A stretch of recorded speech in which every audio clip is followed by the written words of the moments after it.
rebel force has penetrated the shield and landed on Andor. This is where the fun begins.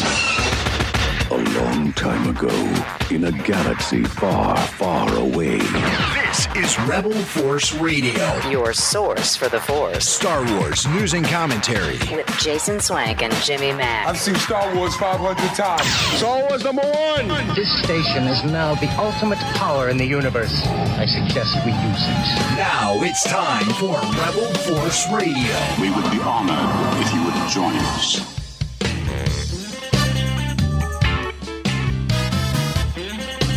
Well, we got some great feedback after last week's show.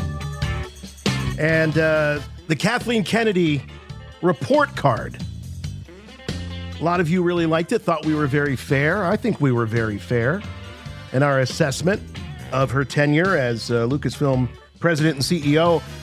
We got some major follow-ups here, a huge follow-up. Kathleen Kennedy herself has responded to the Deadline story. To the rumors with a Deadline interview. Pardon me, with a Deadline interview. She's responding to, all the outlets really ran with it, this talk of Kathleen Kennedy retiring. Her retirement is imminent. And that all started from the Puck media outlet. And so Kathleen Kennedy rang up her friends at Deadline and coordinated, I'm assuming it wasn't Kathleen Kennedy, I'm sure it was the PR team, but they coordinated an interview with Deadline, this fellow, Mike Fleming Jr. So we're going to be breaking that down. There's so much to unpack in that interview and some interesting things. It's not all about Kathleen. There's a lot about the future of Lucasfilm. She gives status updates on many of the Star Wars projects that we've heard tell of. So I got to give Mike credit for at least asking her those questions. What's going on with Taika Waititi, et cetera, et cetera. So look forward to that later on. Plus, more footage from the season 2 of Andor has been released. There's a special look video. We're going to break that down for you as well. So just lots of great stuff. And I'm hesitant to tell you about all the great things we have planned because sometimes we have to bump stuff. So all that and so much more here on Rebel Force Radio. Thank you so much for joining us this week. It's always a thrill to have you and to talk Star Wars with you all, and not just you all.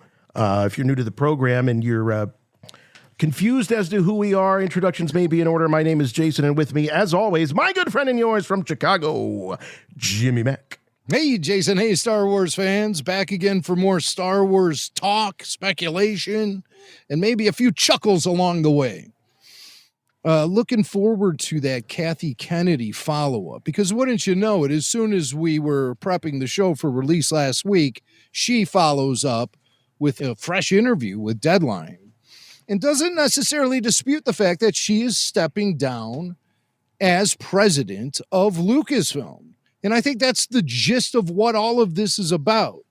Granted, it might be unfortunate the word retirement was being thrown around out there, but that's really kind of in the background of all of this. The big news, and that was reported by Puck and basically confirmed by Kathy Kennedy, is that she is stepping down from the presidency of Lucasfilm.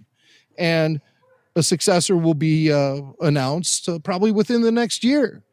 So a lot of people are all just like, they see the headlines and they think Kathy's not going anywhere because the headlines read things like Kathy Kennedy quashes retirement rumors.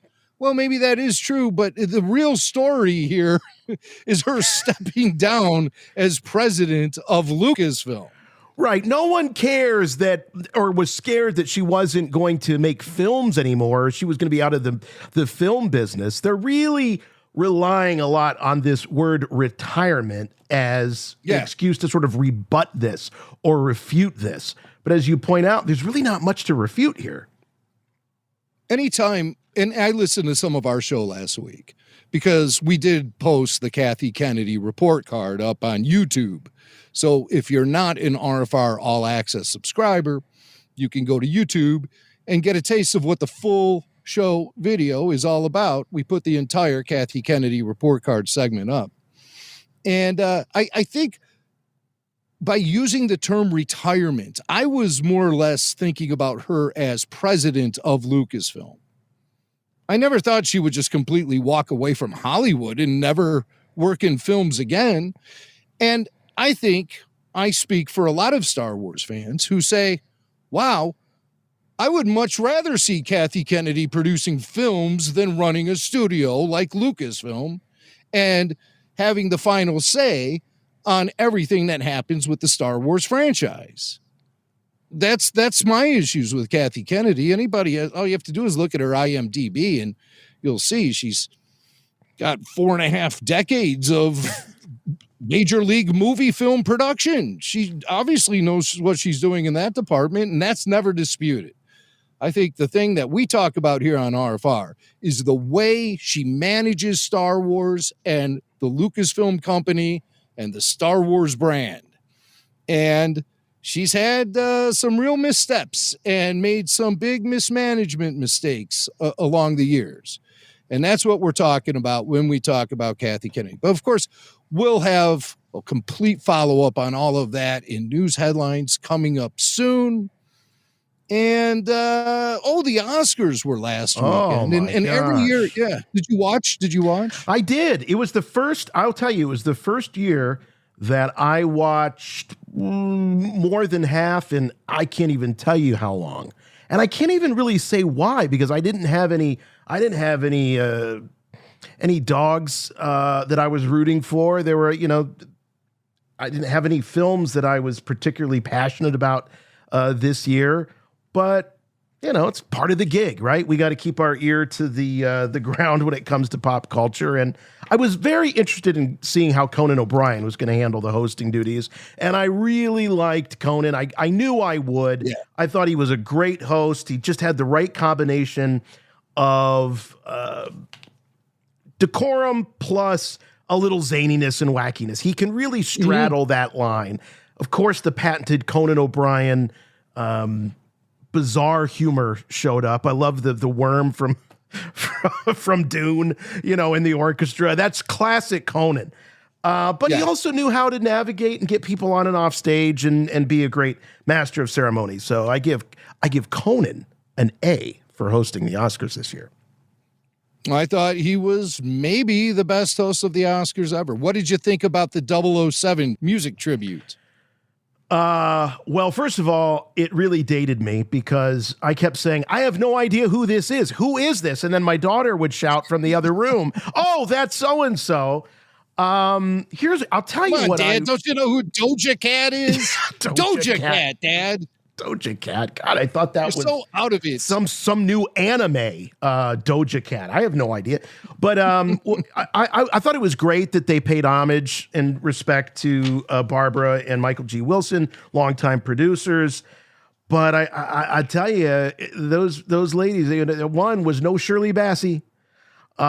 Those are hard songs to sing. And so many of the Bond themes are inextricably linked, and many of them were written for the actual artist that recorded them. So, the one didn't make me forget Shirley Bassey. I didn't forget who Adele was, and I certainly didn't forget who Paul McCartney and Wings were. So I enjoyed it for what it was, but I thought the vocals were real shaky at times, real shaky. There's a little flatness going on, especially with the old Doja Cat. But I all in all, I thought that it was a nice little tribute. It was just great to see some 007 representation on the Oscars in a year when there are no 007 films and none on the horizon either. But, with how much the Bond franchise has been getting beat up over the last half year, or even longer, it felt nice to have that in the wake of the Amazon and all of that stuff. At least there was something kind of uplifting about the James Bond franchise, because everything happening behind the screen is very much a downer right now. We'll see what Amazon does to destroy the franchise. So I always watch the Oscars to take note of any sort of Star Wars connections going on. And there were a few. Without being really too obvious. One in particular was very obvious, but we'll get to that. Industrial Light and Magic, ILM. they pretty much get Oscar nominations every year. And this year they received a couple for visual effects, Alien Romulus and Wicked, and they lost both. Felicity Jones, Jen Erso, was nominated for Best Supporting Actress for The Brutalist. She lost. James Mangold, who we know is working on a Star Wars movie about the birth of the Force and the Jedi and everything, a Force origin story, I guess. He was nominated for Best Director for A Complete Unknown. Have you seen that? A Complete Unknown? I finally did. It's on my list. Because I do like biopics. You'll love this one. Yeah. But I find him fascinating, and how really at the time, how unique and cutting edge he was. So I'm very interested in it. And I hear Chalamet is just off the charts great in it. He's great. He's really great. Yeah. The movie is excellent. And James Mangold did a great job directing that. But he did lose. As we know, Andor swept everything. Who's seen Andor? Nobody. But that's just how it goes. Andor sounds like one of those films that Jerry and George and Kramer and Elaine would have been meeting to go see on Seinfeld. It sounds like a made-up name. We're going to go see Andorra. I don't want to see Andorra. I want to go see Sack Lunch. How did they get in the sack?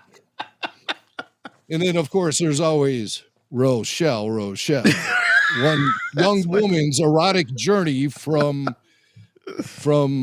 Minsk, from where to Minsk, from somewhere to Minsk. I forget. Yeah, I think that was the one they were bootlegging, if I remember right. All right, whatever. But, okay, so Andorra, that was the big winner. The in memoriam segment, the tributes to those who have passed. Star Wars got screwed. They totally ignored producer Robert Watts and Angus McGinnis, Red Leader, not included. Meanwhile, publicists are being up there like, this key grip guy passed away. But no, the producer of some of the most successful films of all time in the Star Wars franchise, the Indiana Jones franchise. Robert Watts also worked on Roger Rabbit and others. Well, he gets a curious omission. Yeah. Huh. And you can't even say that they didn't have time. That was some time ago. They managed to get Gene Hackman in, and he passed away 3 or 4 days before the Oscars.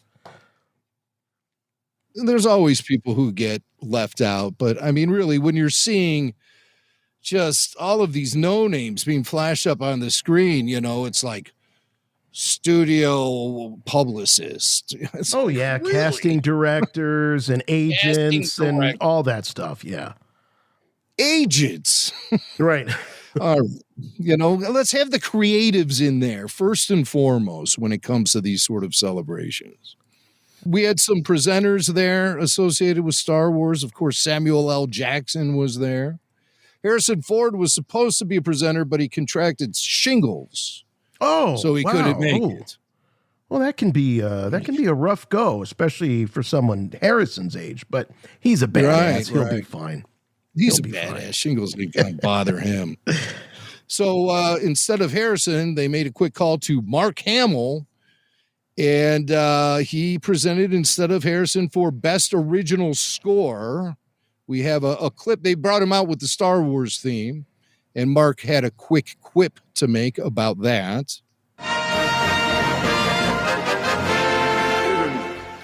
I suggested they play the theme from Jaws, but what do I know?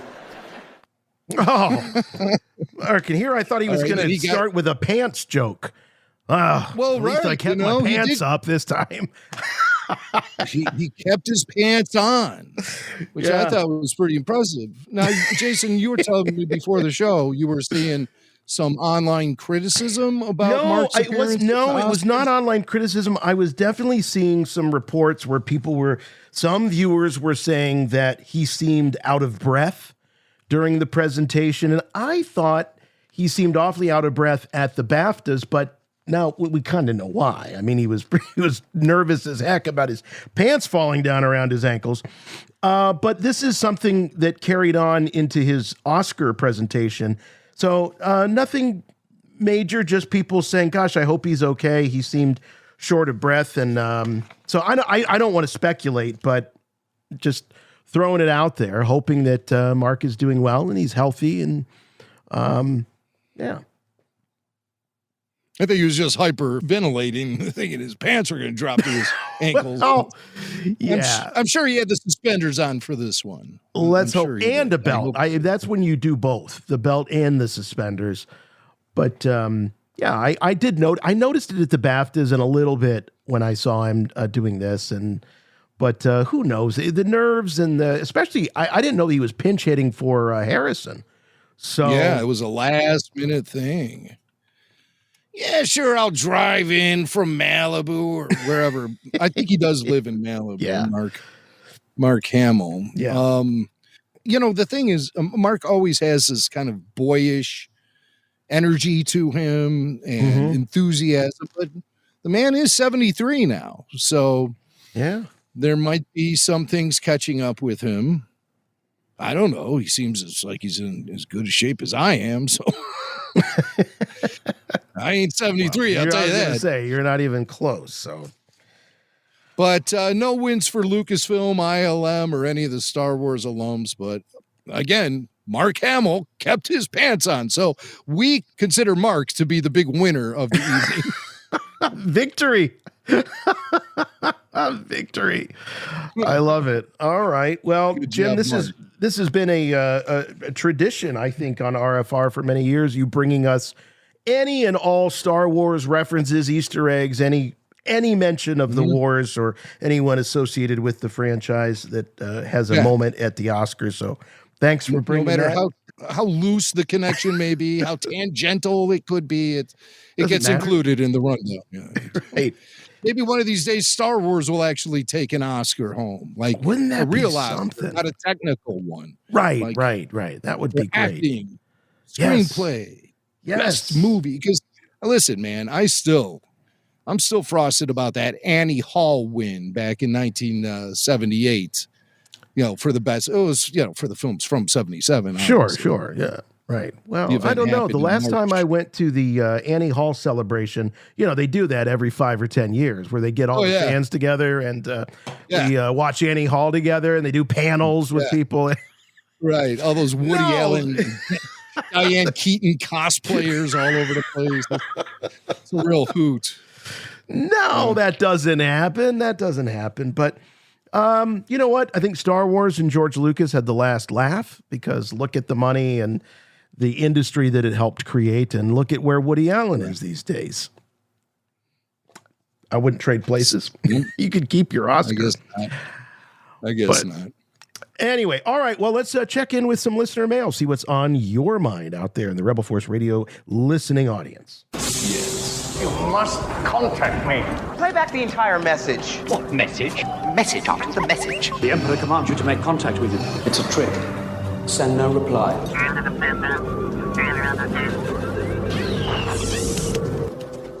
Chut, Jason and Jimmy. It's Nathan from Hampshire in the UK.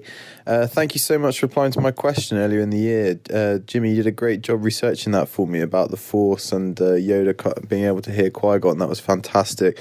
Really answered some questions. I wanted to call in today about the original Star Wars: A New Hope. Just rewatched it. I've been, really getting hyped up since Skeleton Crew, and with Andor Season 2 coming out, I've been going through all the Disney Plus shows, and now I've come back to the original after hearing Jason talk about his rewatch over the holidays. Few things I want to just point out in the original movie that perhaps movie mistakes. I don't know if anyone else has noticed this or if you guys have talked about this before, but at the scene in the start where the Jawas are selling the droids to Luke and his uncle, there's a bit where the red R5 goes and then blows his motivator, and it cuts back to a shot of R2, and you can see R5 still stood behind him. So it's like a cut error where they've used a shot from before, but it's actually after the R5 moved away. I noticed that one. Another one is at the end during the trench run. when Vader shoots R2, when he's trying to shoot Luke's X-Wing and he hits R2 and there's a big plume of smoke, it cuts to Luke looking back in the cockpit and R2 is intact, so it goes from R2 getting hit on the head, blowing out smoke, and then it cuts to Luke and there's no smoke and R2 is completely fine. So just a couple of shots I noticed that were actually mistakes. Other thing I just wanted to kind of raise as a question is, what is going on with that ticking clock? When the Death Star's trying to get in range of the Rebel base, it starts off saying 30 minutes and there's a 30 second timer. It keeps counting down in seconds, and every time it cuts back it keeps having different seconds and it's counting down in seconds. That always confused me, and the same again this time. So I wonder if you guys can shed any light on that. Anyway, thanks guys, still loving the pod, loving everything you do. Thanks so much.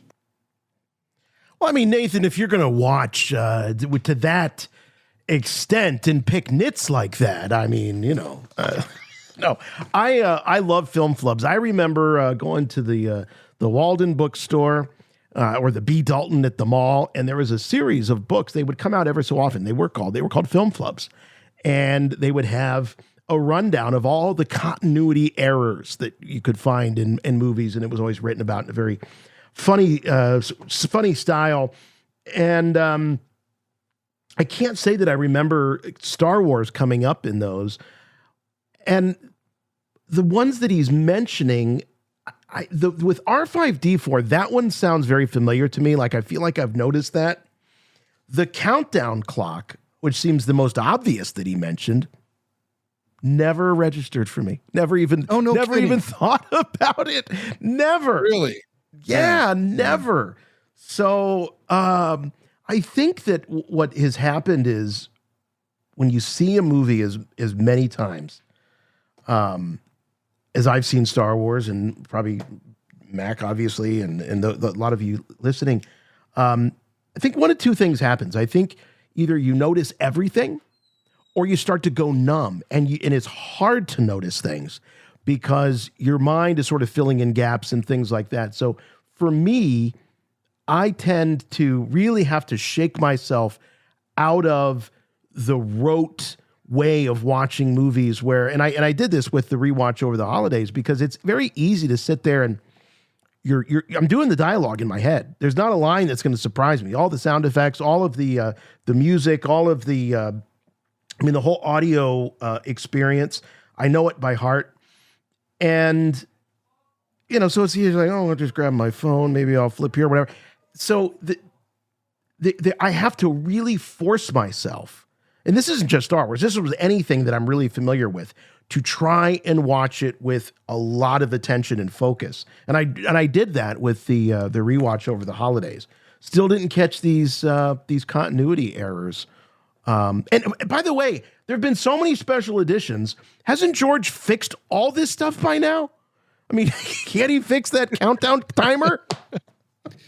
Well, what's interesting, okay, the countdown clock. The idea to make it a 30-minute countdown was something that they came up with in post-production while they were editing it. So all of that stuff going on is all because of vocal overdubs and editing. But at that point in the production process, I don't think they had the ability to create those graphics that show that countdown clock and update it to be in sync with the fresh edits that were being made, and really like late in the game, that was all beginning to happen. The Death Star approach to the Yavin base, a lot of that was cut from footage that they had shot for another sequence altogether. And it was Marshall Lucas that really, I believe, based on the Icons Unearthed documentary that was one of the first to really interview Marcia at any great length, they detail that about how she kind of saved the movie in the sense that they were able to give that final sequence a lot of angst and anxiousness and all of that. Yeah, put you at the edge of your seats. Right.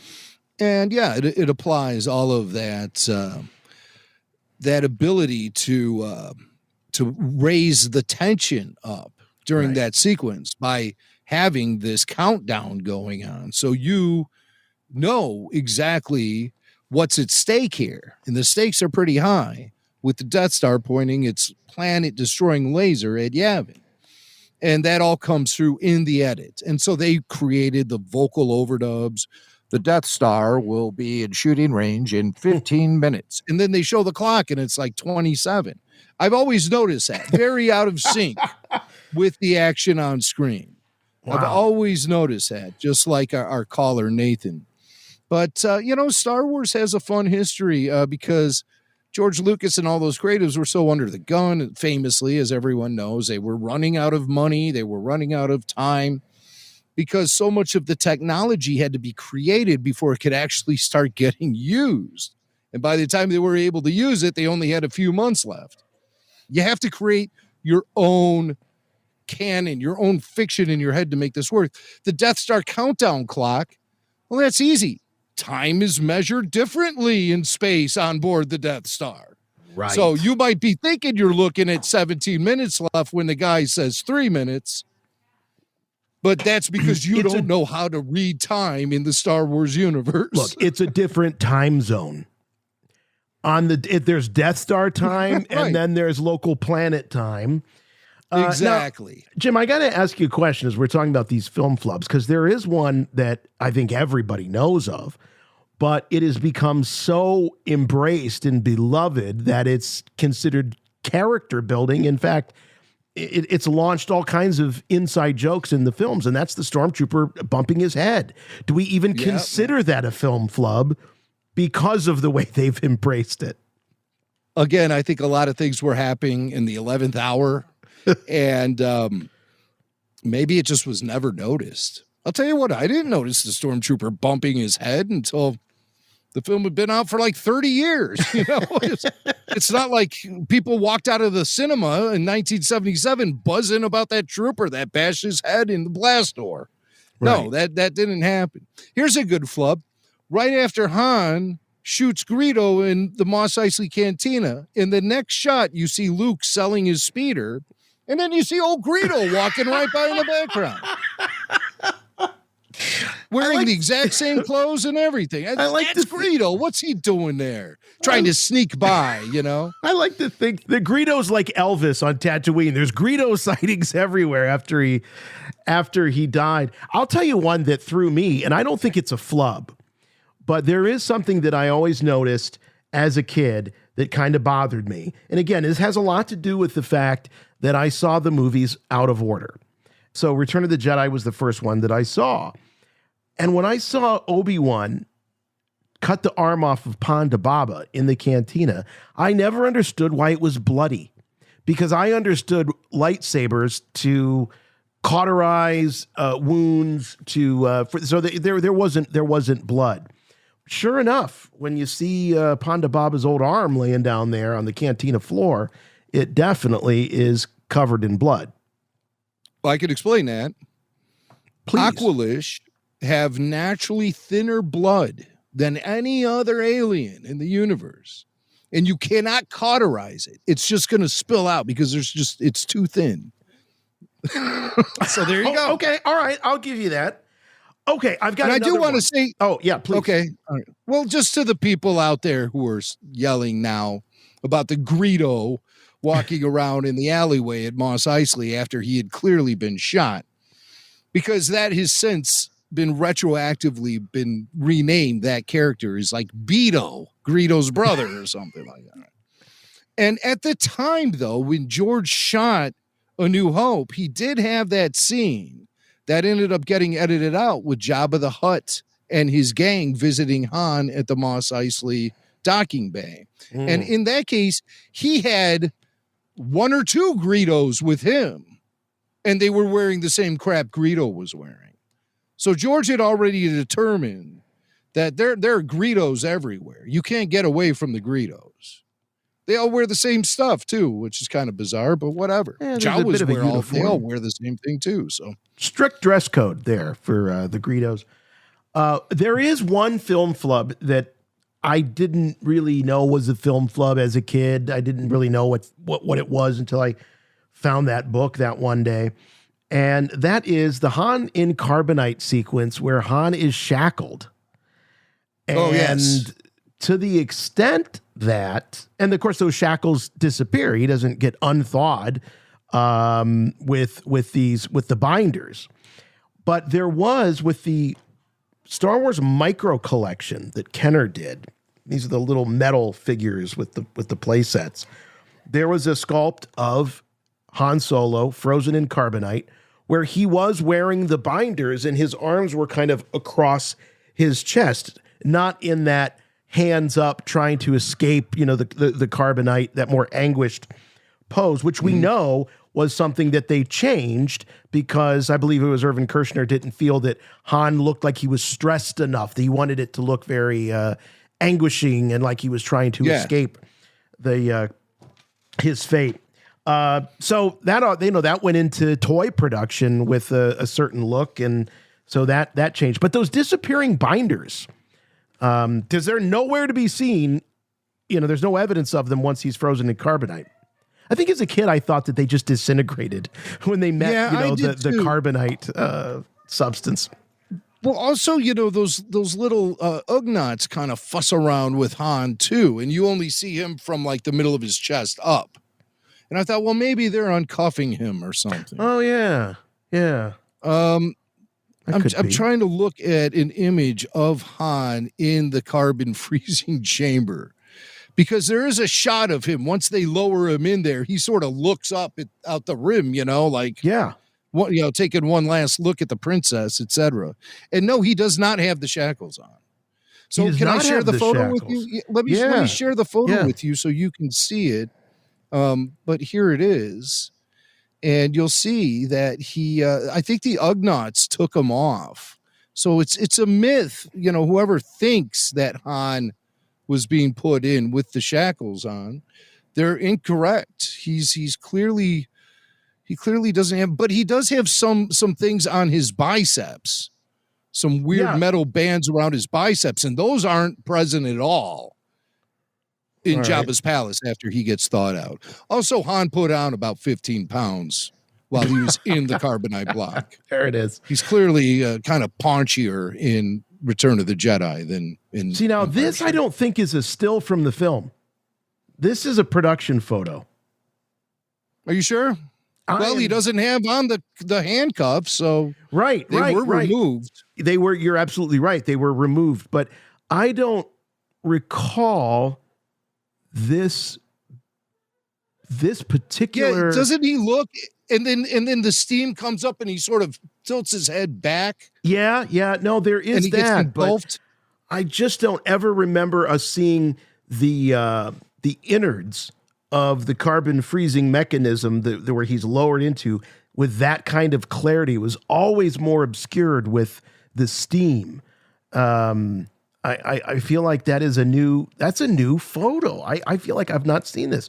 This does not seem familiar enough for me to be actually a still, but it's a great shot. I mean, still in that production photo, he does not have those binders on. I think it's when the Ugnaughts come over and they're kind of fussing around with him a little bit. And I think they're removing the binders at that time. I like that. I like that retcon. No film flub here. Well, if you got a Star Wars film flub that you've always noticed, shoot them over to us. Show at rebelforceradio.com. We'd love to hear. And when you discovered it, like Mac was saying, 30 years, he never saw the stormtrooper bump his head until it became like a thing. These things tend to show up later. They sort of, like I said, they really lean into it. Like, oh, stormtroopers, they're lousy shots and they're late and they're clumsy. Must be I don't know, inbreeding, whatever. Inbreeding. All right. There's no breeding when it comes to clones. No breeding. Well, clones, no, but we're talking TKs. Oh yeah, stormtroopers. I guess you're right. Okay. Yeah. All right. Well, let's take a little brief timeout and talk about what is going on in the world of Rebel Force Radio on Patreon. RFR on Patreon. What can you expect when you become a member? Well, you can expect full show video each and every week. You can expect bonus podcasts along with the full show video of those bonus podcasts and ad-free shows, early bird releases, perks, hangouts, all kind of great opportunities, even opportunities to co-host an episode of RFR Q&A with me and talk about whatever you want to talk about. all those opportunities are there. Our RFR VIPs are taking advantage of it. Our RFR Patreon supporters are the best, and they get the most RFR. This week, we released RFR RPG number 24, and these are the adventures of Podcastus and Grando the Grand, as we are playing Star Wars RPG with Game Master Matt Rashin. We're having a real good time. And this time around, Pod and Grando, they landed on a forest planet in search of a missing starship when suddenly a mysterious voice comes from behind. And so Pod and Grando deal with this mysterious stranger. His danger lurks around. What will our heroes do? Well, you have to tune into RFR RPG to find out. Plus, there's all kind of funniness going on with the game and the mechanics of the game and my ignorance of the game, which I think I'm slowly improving with my RPG skills. But part of the comedy is when I am completely baffled by what's going on. So you can catch that all on RFR RPG. That's a monthly show. This week, we also had another monthly show drop, the Babu Freaks. The Babu Freaks are back. The Babu Freaks are Chicago area Star Wars fans who get together once a month to talk about Star Wars, etc. And this time around, we're talking about the classic Star Wars fan film, Hardware Wars. We also talk about other weird spin-offs or parodies, things like Thumb Wars and other goofy stuff like that. Barry from the Babu Freaks is prepping to go to Star Wars Celebration Japan, so we assist him with his preparation.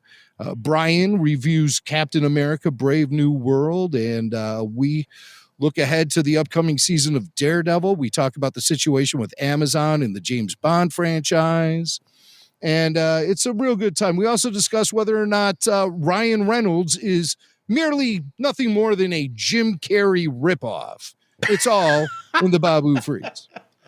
There's also some Andor talk in there. We talk about that new book, Mask of Fear, and I just have a good time getting caught up with my Babu Freaks every month, and everyone loves it. So those are our two releases on Patreon this week. Of course, we'll be launching the full show video of this very podcast you're listening to. We put up a post that inform you about things like the new footage dropping from Andor or new YouTube videos that we launch, like Kathleen Kennedy's Star Wars report card. And our Patreon members are the first to get RFR. They're the best to get RFR, in my opinion. The best of the audience can be found at patreon.com/Rebel Force Radio. So get more RFR in your life. We're releasing 1 or 2 shows a week exclusively to Patreon, plus all of those other great perks, features, and full show video. Ad-free shows, too. Did I mention that? I think I did. So we want you to get it all and get it all now at patreon.com/Rebel Force Radio. The double-bladed lightsaber, when you absolutely, positively got to kill every droid in the room, except no substitutes. Rebel Force Radio.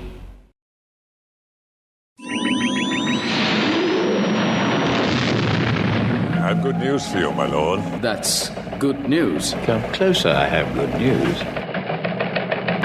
Okay, so big follow-up from last week. We, like many other outlets, including the big trades, we picked up the story that was an exclusive to Puck, media outlet that I had no idea. I never heard of them before. And I think you have to subscribe. It's like a newsletter you subscribe to. Well, that would explain it, because I'm not subscribed. I never actually saw the actual report from Puck, but I got all of my news from secondhand reports coming from pretty reputable websites like Variety and The Hollywood Reporter, etc. And I still, I still don't think anything was really lost in the translation. Maybe just some communication breakdowns here and there about Kathy actually retiring. But the real gist of the Puck report is Kathy Kennedy will be making an announcement sometime within this next year about stepping down as president of Lucasfilm and announcing, I guess, her replacement. So, so the news spread like wildfire. And yeah, a lot of sources were picking it up. And I naturally thought that they were checking in with their own sources. A lot of outlets were picking it up.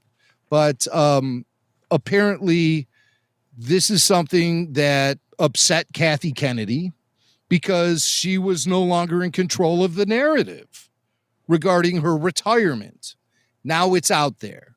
So she goes to Deadline with some spin control, I believe. And that's what's going on here. But basically within this article itself, which Jason, I'm sure you're going to lead us through the highlights, but I believe Kathy confirms she is working on her exit as LFL president, but she's not necessarily retiring from filmmaking. Right. I think that is the nit that she's picking here. And I would say that in addition to Kathy trying to preserve her legacy, there's also a business, I think, reason here is that when you have a change of leadership or you have a coming change in leadership, the stockholders get nervous. And this was a major investment for Disney back in 2012. And depending on depending on what math you use, some will say Disney has still not made its investment back from buying Lucasfilm. And that's if you're looking at the box office of the films. That's if you're looking at the Disney Plus subscriptions. That does not include merchandise, by the way. Those numbers where people say that they haven't made their that's not licensing, that's not merchandise. That's neither here nor there, but nonetheless, they are definitely trying to control the narrative, I think, on the side of Kathy Kennedy's legacy to the industry, as well as to give the stockholders a sense of security. So yes, she is working on her exit. This is a quote from the article, from the interview. She says, I've been talking for quite some time with both Bob and Alan, referring to Alan Horn, about what the eventual succession might look like. We have an amazing bench of people here. And you're going to hear her say this multiple times through this interview, talking about this bench of people here. This is what I'm talking about when it's like, let's get the stockholders very comfortable with this because there's a whole bench of potential successors for me. We have a bench of people here, and we have every intention of making an announcement months or a year down the road, which, Jim, if I remember right, that's exactly what was being reported by Puck last week. Mm-hmm.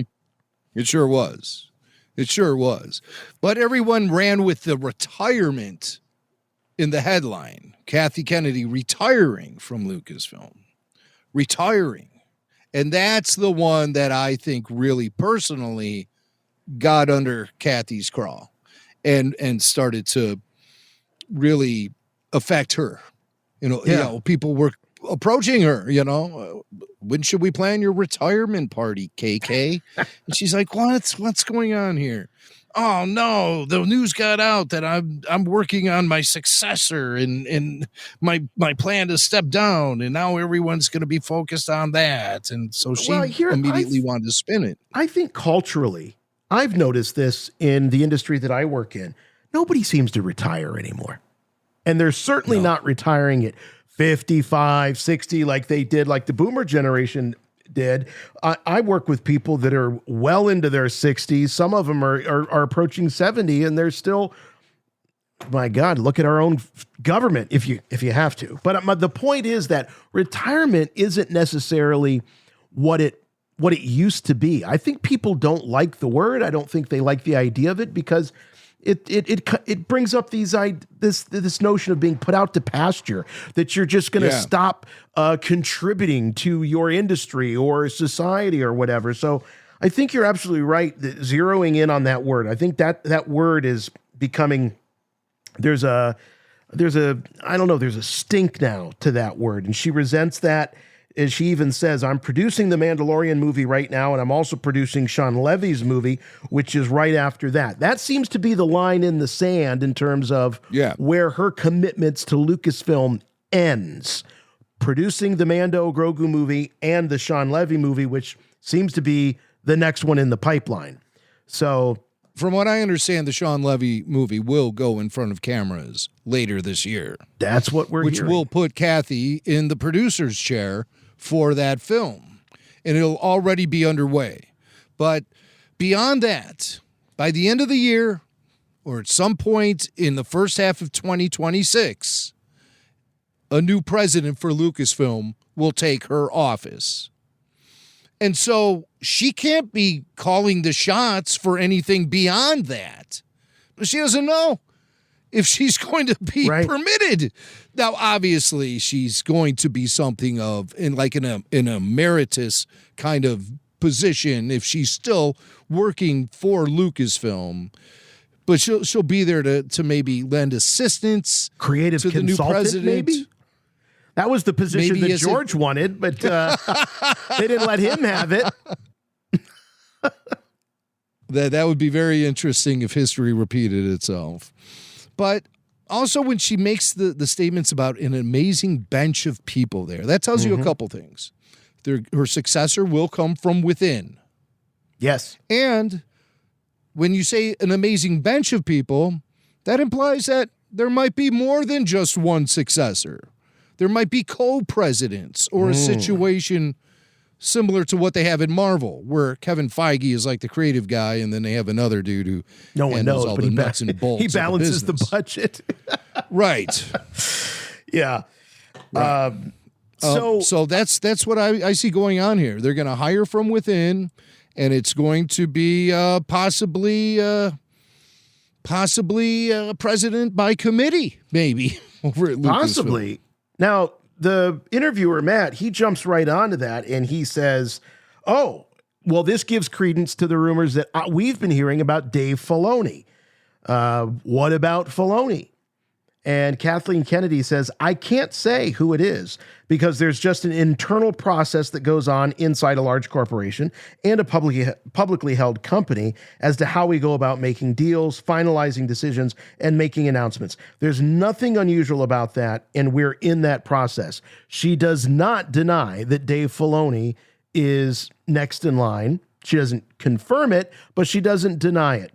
She just says there's a process and they have to follow it. Right. So you could see a 1-2 punch of like a Dave Filoni and a Carrie Beck handling things over at Lucasfilm. I think she was really grooming Rain Roberts to take her position as president eventually. But that didn't work out for a number of reasons. And maybe, Rain didn't leave Lucasfilm due to the failure of the Acolyte. Maybe she left Lucasfilm because she sees Kathy retiring and she ain't going to get that office. She's not going to get the job, so she's going to go somewhere where maybe she can get the big job. Here's something really interesting. He asked the question, this flurry of press coverage, it sounds like chaos. What's the reality? And Kathleen says, well, chaos. Well, there has never been any chaos because we know exactly what the plan is. And I think this is a little disingenuous because when we talk about chaos at Lucasfilm, it's not about Kathleen Kennedy's exit and the succession plan. It's always been about the flurry of announcements of films and projects that never happen. So he throws out this word chaos. Now, it does come back later in the piece, and we'll have that for you. But getting to the root of the question, she says, once more, we have a bench of people internally to handle the business, the creative side. So that's where, Jim, I think what you're talking about maybe there being two different positions and this Marvel model being what they're going to follow at Lucasfilm. We have a bench of people internally to handle the business, the creative side. Yeah, that's a big bullet point for her, that bench of creative people, which leads me to believe there might be a co-presidency going on once she splits. Yeah. And maybe it's Kathy has realized you really do need two people to do this. You need someone working on the creative. You need someone working on the business end. And Kathy's one of those rare people who could actually do that. Well, I feel that was always George's intention when he hired Kathleen Kennedy. I don't think he hired her because he thought she was going to be this great creative mind that was going to help him shape the future of Star Wars. I thought it was because George wanted to do movies and tell stories and didn't want to be tied down to spreadsheets and board meetings and things like that. And that's what he hired Kathleen Kennedy for. So in some ways, it's like, that's how it was supposed to be from the beginning. At least I feel. Right. Yeah, I believe George sold the company believing he was still going to keep his feet wet in the Star Wars ocean. And Disney, not necessarily Kathleen Kennedy, Disney had other ideas. Alan Horn once made a statement that has always stuck with me.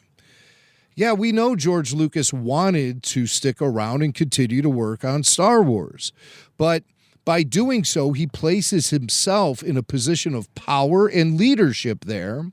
And we weren't just going to buy a certain percentage of Lucasfilm from George. We were going to buy 100% of Lucasfilm from George, no loopholes.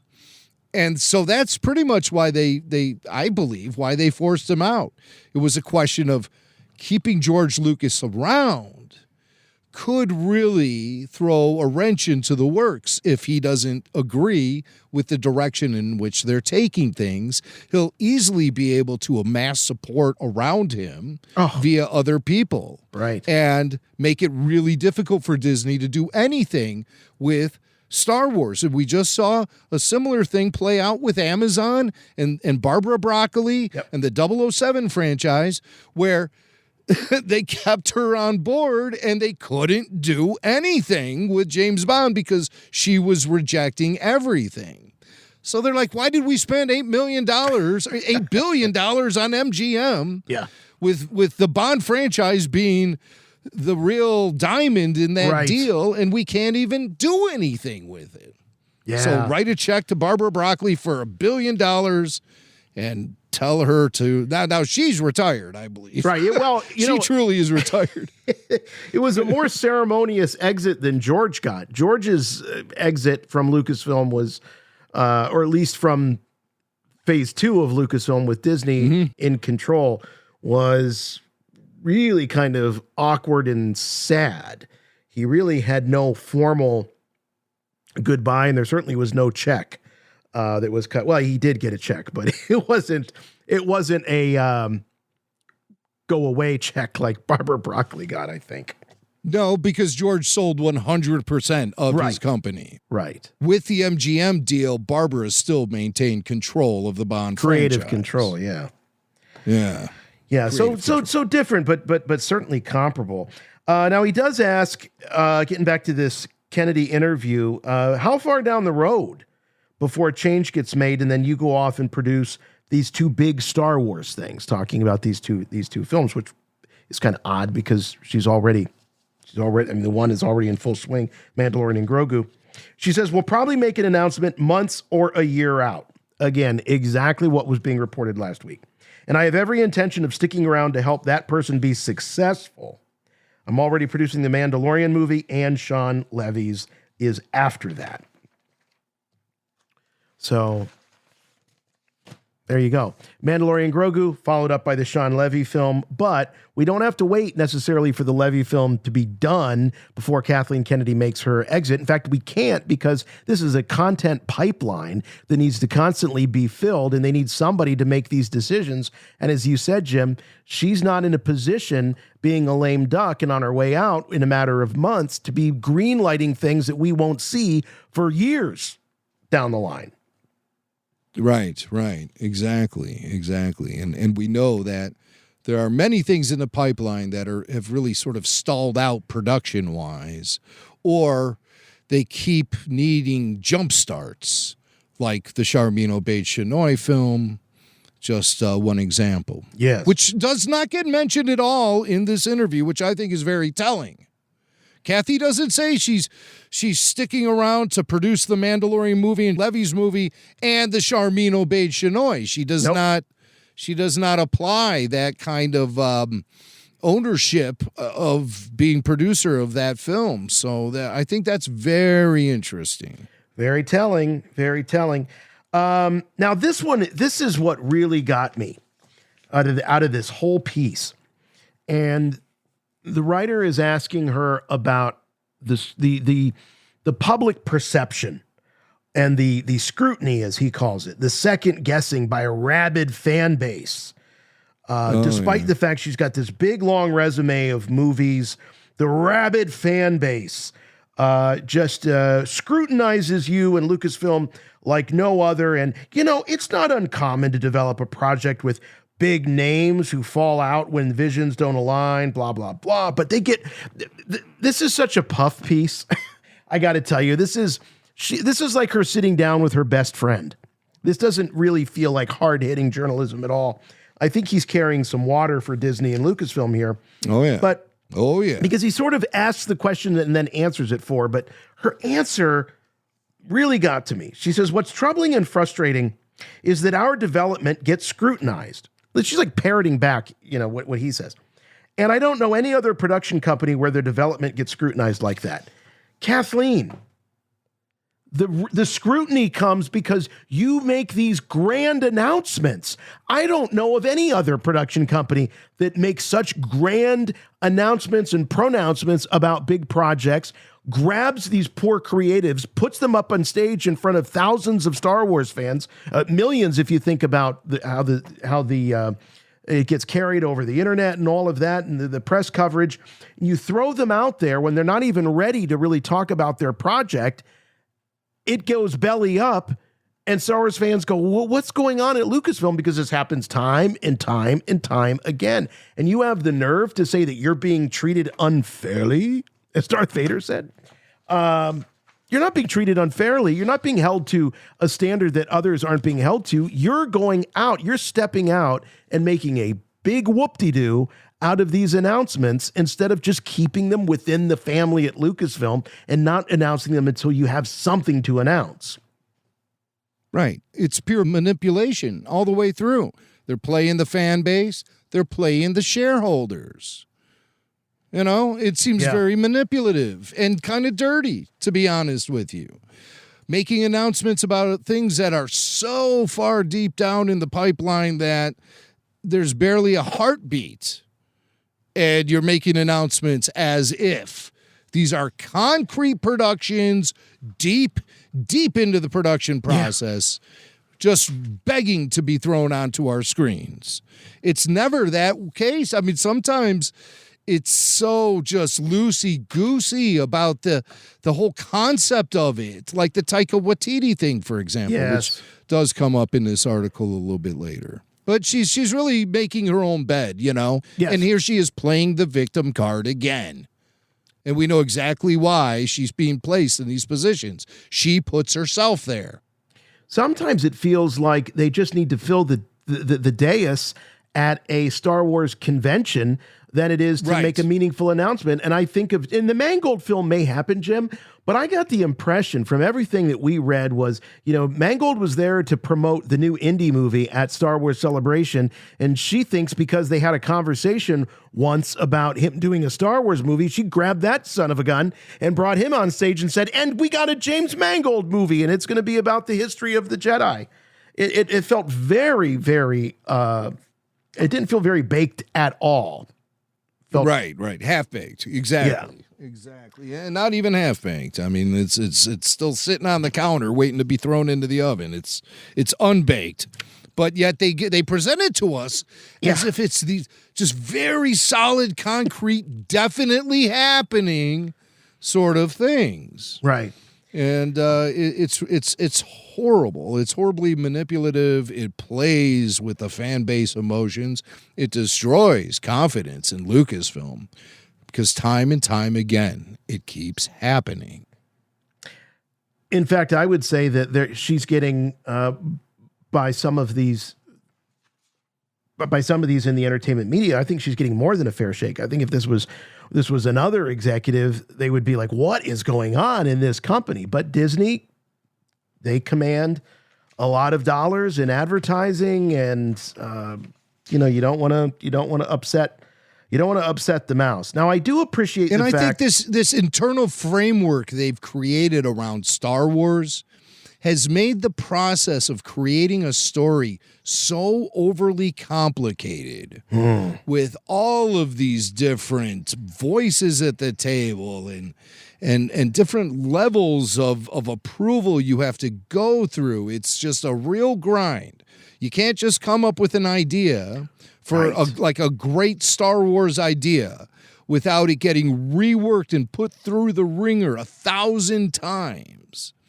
And that's the problem with Star Wars becoming so corporate and not just having the touch of a George Lucas, who is the buck stops here kind of guy, who is creator, funder, producer, director, studio owner, everything. That was like a really perfect situation. But now it's part of this corporate machine. And what do corporate machines do better than anything? They ruin a good thing. They take something great and ruin it. And you're so right in the sense that in all that you're left with, as far as creatives that want to work with you and are able to deliver these projects, and the projects that we have seen that have finally seen the light of day, are people that are willing to work within those parameters. And that's not a lot of creative types that are willing to work within such strict parameters. Now, you look at Dave Filoni, well, he made his bones within that company. He's been there for a long time, so he knows all of the people, he knows all of the players, so he's able to navigate pretty well. I think Favreau was given a pretty long leash, but he also proved that it was worthy because Mando was such a huge hit. So I think that Dave and John had far less interference, that bureaucracy that you're talking about than others. Whereas some of the other projects look like, like Acolyte is just Star Wars by committee, as we've said on the show. That's exactly what you get. Now, I do appreciate that he goes through some of these projects and sort of one by one throws these out at Kathy to give us a status update. So he talks about how he broke the story about Simon Kinberg making a deal to write and produce a trilogy. How's that going, he asks. She says, we're absolutely rolling fast and furiously. That has gone exceptionally well, and he's literally going to script as we speak. We'll see something probably around June. Now, she never goes in and says something about a trilogy, but she doesn't deny the trilogy either. She doesn't deny it. Right. That's key. She lets it go. She lets it go. So we have to assume that it's correct that Simon Kinberg is developing a trilogy of films. And then I believe so, yeah. Down the line, she reveals that Kinberg's trilogy is the next iteration, the new saga that moves us into the future. So, Jim, is this 10, 11, 12? Kind of feels that way. It sure does. It sure does. And if the Disney company decides it's good marketing to apply those Roman numerals to a new trilogy of Star Wars films, and gosh darn it, they're going to do it. They're going to do exactly that. But we also know that there's issues with those Roman numerals. It makes it kind of daunting for anyone new to Star Wars to jump on board with Episode 10. It's sort of like go back to the beginning and we'll be here when you catch up. Kind of thing. Yeah. And it also doesn't imply a fresh start, a new iteration. Right. It doesn't do that either. So I would be very surprised if it is indeed an Episode 10 situation. But I wouldn't put it past them either, because obviously something that really fuels Star Wars is the nostalgia. And something as simple as applying a episode Roman numeral to the beginning of a film, there could be some value in that to the Disney company. But it has to be obvious to them in the form of dollars and cents. Beyond nostalgia, they have to believe that they can cash in on it by saying, hey, you know that those Star Wars movies you love so much, those trilogies, well, they're back and we're going to continue them. We're picking up where they left off. Here's Episode 10. But it could be something that's very much on the down low, too, like they did with the sequel trilogy, where they didn't really market it as Episode 8, The Last Jedi, episode 9, The Rise of Skywalker. They didn't do that. The only place you saw the episode designation was in the crawl itself. Right. And the most overt promotion in terms of the Roman numerals was done with the prequels. And I think that was very intentional by George Lucas because he didn't want people making the mistake and thinking that they were going to see sequels to the Star Wars films that they knew.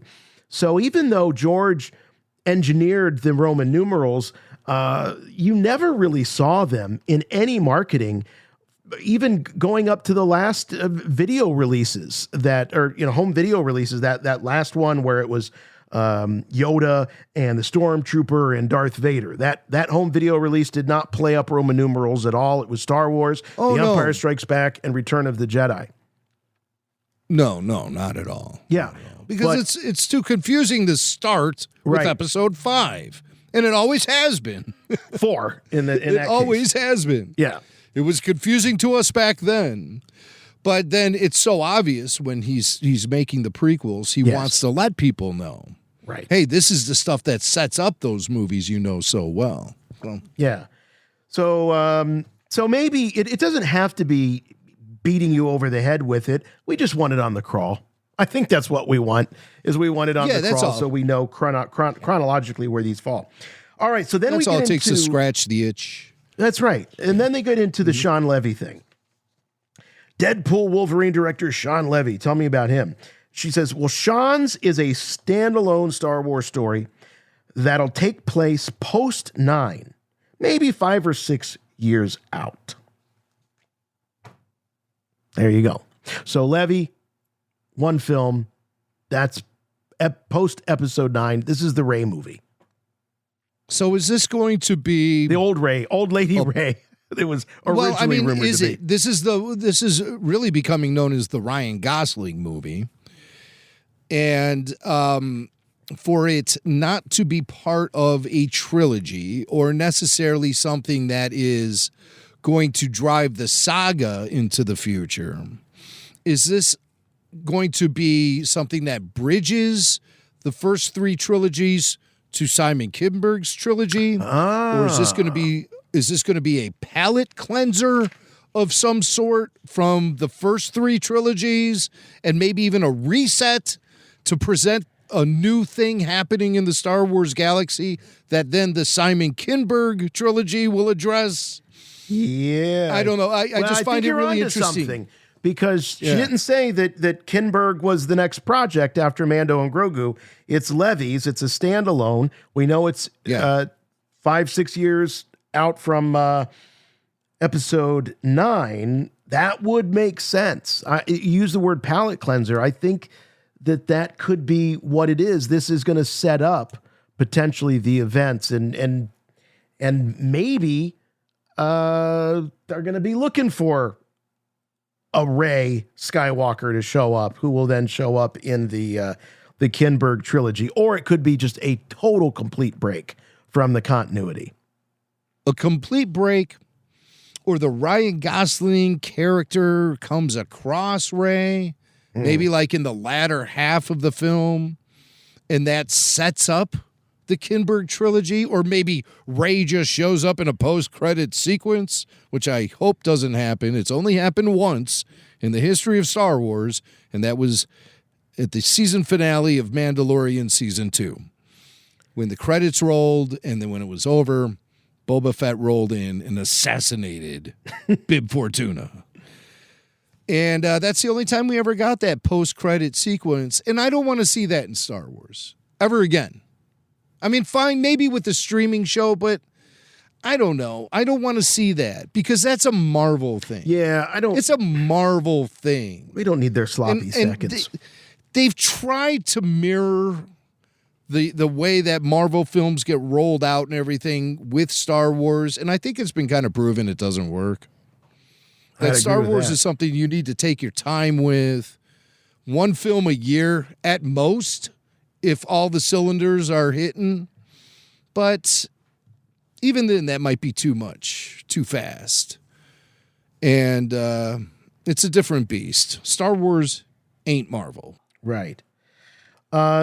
He does ask her halfway through here to say, okay, well, how many of these development type projects that you have percolating do you feel confident will turn into something down the line? And Jim, she says, to play it safe, I'd say 3 or 4 right at the moment.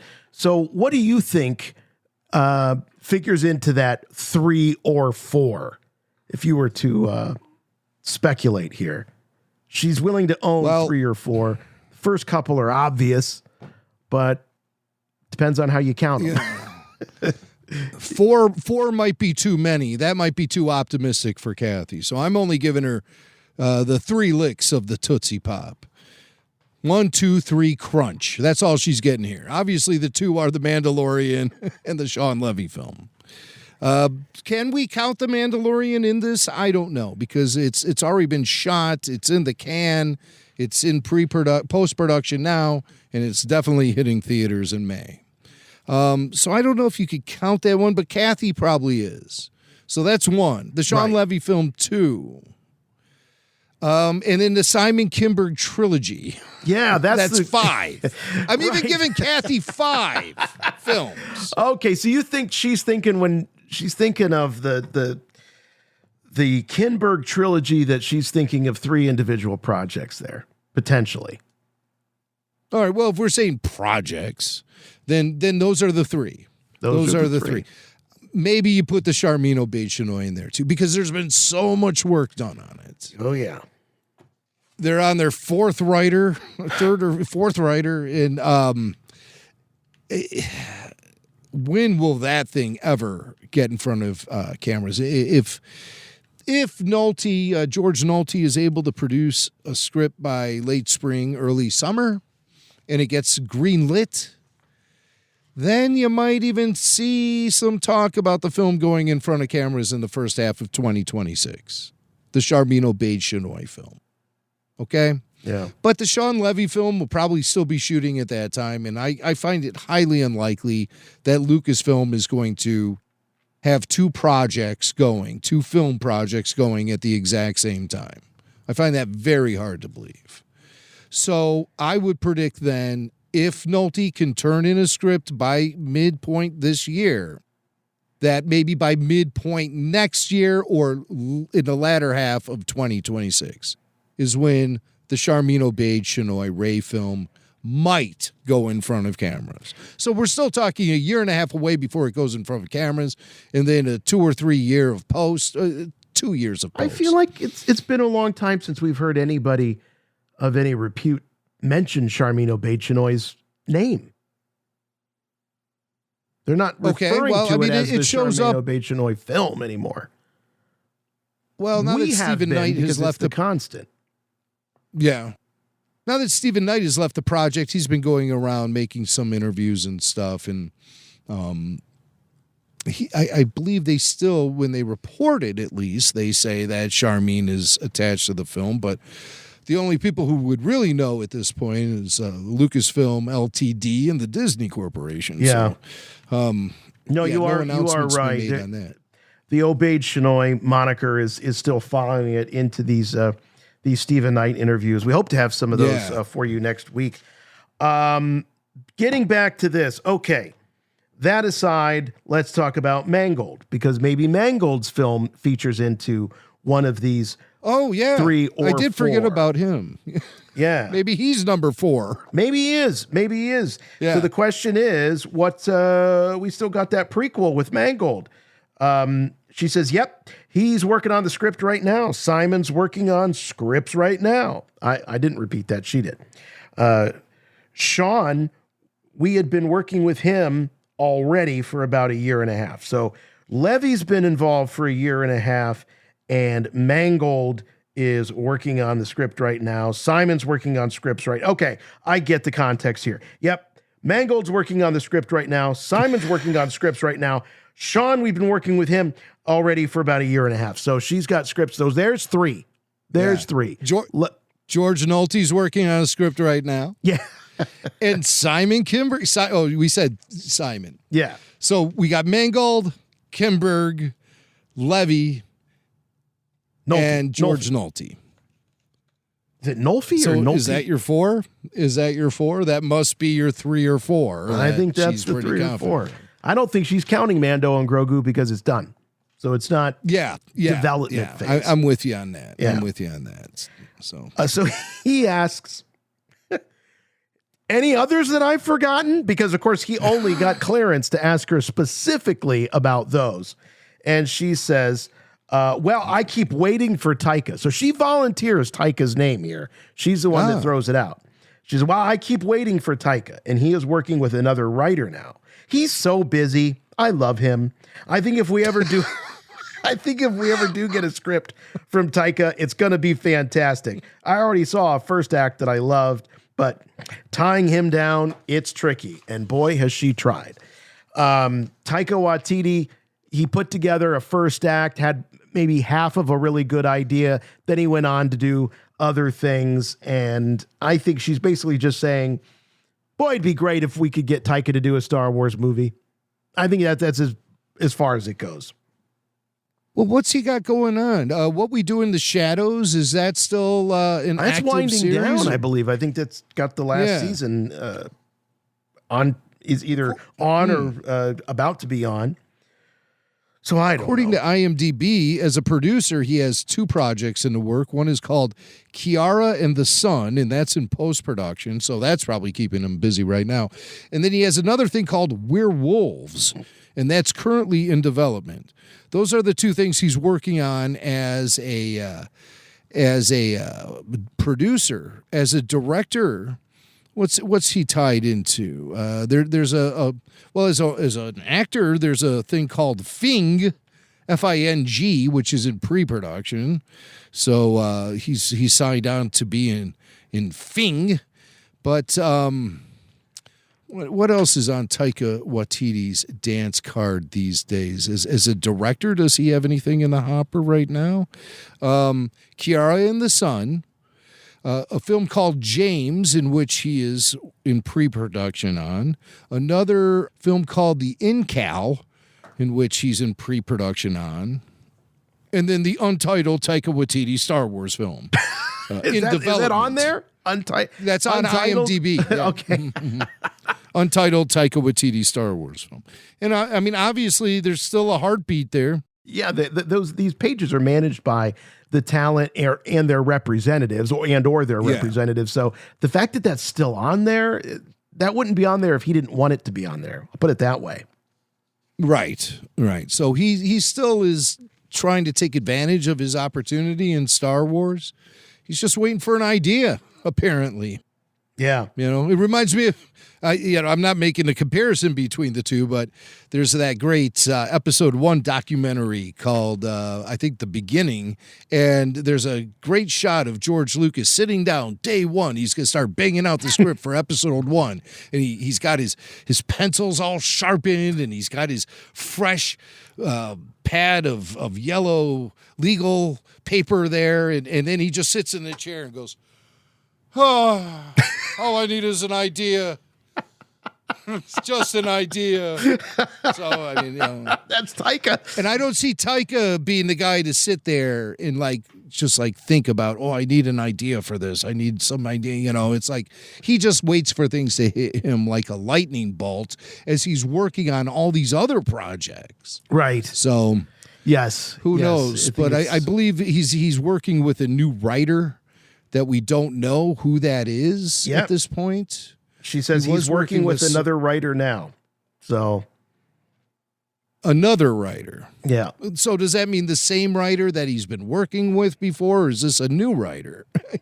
I think it's probably the same writer, maybe. Yeah. She says, I keep waiting for Taika, and he is working with another writer now. So on this project, I think she would be talking about this project, not just his career move, working with another writer, collaborating with somebody else. I think it has to do with the project. Okay. And sort of to wrap this up, he says, so even when you hand the reins to a Lucasfilm protege, it sure sounds like you're going to be in that world for 8 or 10 years. Fair? She goes, I don't know if I'm going to say that, but yeah, it's possible. So I guess when you're talking about a trilogy, Jim, she's going to have greenlit a trilogy. that could keep her name at least in the credits of these films for another decade. But she's not going to be handling the day-to-day on any of this stuff past the next few months. That's what the smart money is saying. That's all I care about. And that's all I was really talking about last week. I was never addressing Kathy's career as a producer. How could you argue with that career? Yeah. But you can put up a big argument about the way she has managed Star Wars for the last 13 years, which at times were piss poor at best. So that's what I'm talking about here. If she wants to stick around and lend her skills as a producer, I'm not necessarily going to be balking at all of that. But having her sit up on top of the mountain as Master Jedi looking over everything, I just never felt like it was the right fit. And I think the only reason she got that opportunity is because George knew he was selling the company, believed Kathy Kennedy was someone he could trust, and who would have his back with the Disney executives as he continued to exert creative control over the franchise. George wanted to have his cake and eat it too. And that's something that is a very consistent pattern throughout his entire career. He wants it all, but he doesn't want any of it. No, I think that's it. I don't think he wants his cake and eat it too. He wants his cake and he doesn't want his cake. I think that's it. Now, Matt Belloni from Puck News did respond to this. And Jim, you found this. I don't know where you found it. I couldn't find it anywhere, but you found it online, this rebuttal from Matt, because essentially, and we didn't really, I didn't get into that, but this guy, Mike, he kind of throws Matt and Puck a little bit under the bus. Where in a big way at in the intro of the piece, he says all kind of crappy stuff. Oh yeah, he calls him out by name, doesn't he? Yeah, he calls him out right by name. Yeah, he sure does. And later in the article, he throws original trilogy era fans under the bus, which to me is a suck up move to Kathy Kennedy, because she's established that culture at Lucasfilm that original trilogy fans are the worst of the bunch. And she doesn't want to have anything to do with the fans that made Star Wars what it is today as far as being a cultural achievement. He throws that out there in the article when he's asking her about growing the brand. And he says, what has been the most challenging thing about running Lucasfilm when fans of the original trilogy fixate, measure everything against it, and don't see the business need of broadening the franchise when Disney paid so much for it? Well, of course fans don't think of that. Oh, my God. You know what would really make me satisfied as a Star Wars fan is if they understood the business need of broadening the franchise when Disney paid so much for it. That's what I need. That's what I need to fixate on as a fan. As you're leaving the theater, having seen the film, you need to walk out of it and say, you know, it really wasn't what I was expecting or hoping for, but by golly, I'll tell you what it's going to do. It's going to create a whole lot of new fans out there, and that's really what I am. That's the most important thing. That's the most important. Yeah. I mean, because it's nonsensical. You're alienating your audience while trying to attract an audience that doesn't even exist. Yeah. All right. So Matt, he responds to Mike saying that things like Matt Belloni's Puck report that Disney was putting her out to pasture is a new one on me. Belloni for years has been beating on Kennedy like she owes him money. And this week he reported Kennedy was retiring. I recall he essentially did the same thing more than a year ago, and yet here she still is, producing the Mandalorian movie and prepping the Sean Levy-directed Star Wars film that Ryan Gosling is circling. as well as numerous other films and streaming project with A-list participants. So puffing out his chest saying, you don't know Kathy Kennedy. I know Kathy Kennedy, and she ain't retiring. Here, I got a whole interview where she says she's not retiring. I mean, she says she's leaving Lucasfilm in months to a year, but she doesn't say she's retiring. In fact, she says she'll never retire from film. Jeez. Yeah. So Matthew Baloney from Puck didn't take these comments from Deadline's Mike Fleming and just take it as an aside. He started firing back. He says, this is a quote, Deadline's Mike Fleming, who never saw a movie producer's anal cavity he couldn't burrow inside, did a hilariously sycophantic interview with Kathleen Kennedy after I broke the news on Monday that Lucasfilm president will announce her exit by the end of the year. Addressing the news, Kennedy basically confirmed it, saying she and Disney's Bob Iger and Alan Bergman have a plan for succession at Lucasfilm. Every intention of making an announcement months or a year down the road, which is exactly what I reported. It'll be months, not a year. But instead of acknowledging the confirmation, Fleming attacked me personally and bizarrely claimed I had reported that Kennedy was retiring. Stupid. In fact, I wrote that Kennedy will continue to produce, maybe with her husband Frank Marshall, which she also confirmed. So, yeah, there it is. But what I find interesting is he says partial blame here goes to Kennedy's personal publicist, Simon Halls, a name I've never heard before. Simon Halls, who has been busy this week spinning journalists that Kathy's timetable is all speculative and there's nothing new here, and more BS like that, which has popped up in some articles. Now, in Kathy's own words, we know Monday's news was accurate and she's planning out her exit. So, this Simon Halls, Kennedy's personal publicist, could this guy, Simon Halls, be the source of a lot of our problems from the last 13 years in regards to Kathy Kennedy's god-awful PR presence? All the lies, the blatant lies she's been caught in with red hands, all of the failed projects she's announced, all of this fabrication of real facts that is constantly flowing out of Kathy Kennedy's mouth? Do you think this publicist, Simon Halls, might have something to do with it? I think we might have found the real Sith Lord here behind all of this. And his name is Simon Halls. Simon Halls. Wow. All this time, he's been right under our nose, Kathy's publicist. Well, I don't know that he's necessarily been the one that has been encouraging these premature announcements, but certainly hasn't been helping. And again, I want to underscore that whether it be the original Trilogy fans or us here at Rebel Force Radio, when we talk about chaos at Lucasfilm, we're not talking about the succession planning and all the corporate boardroom drama. We're talking about this yo-yo up and down. They're in, they're out. The movie's going and the movie's not going. Oh, we never said that. Oh, yes, we did say that. All of that is what we're talking. And the only word that you can use to describe it is chaotic. That's exactly what it is. Yeah, and that's one of her sycophants using that term. So even the ones who have their heads burrowed inside her anal cavities can still see the chaos that truly does exist, that Kathy Kennedy tries to brush off. Chaos? Chaos, you say?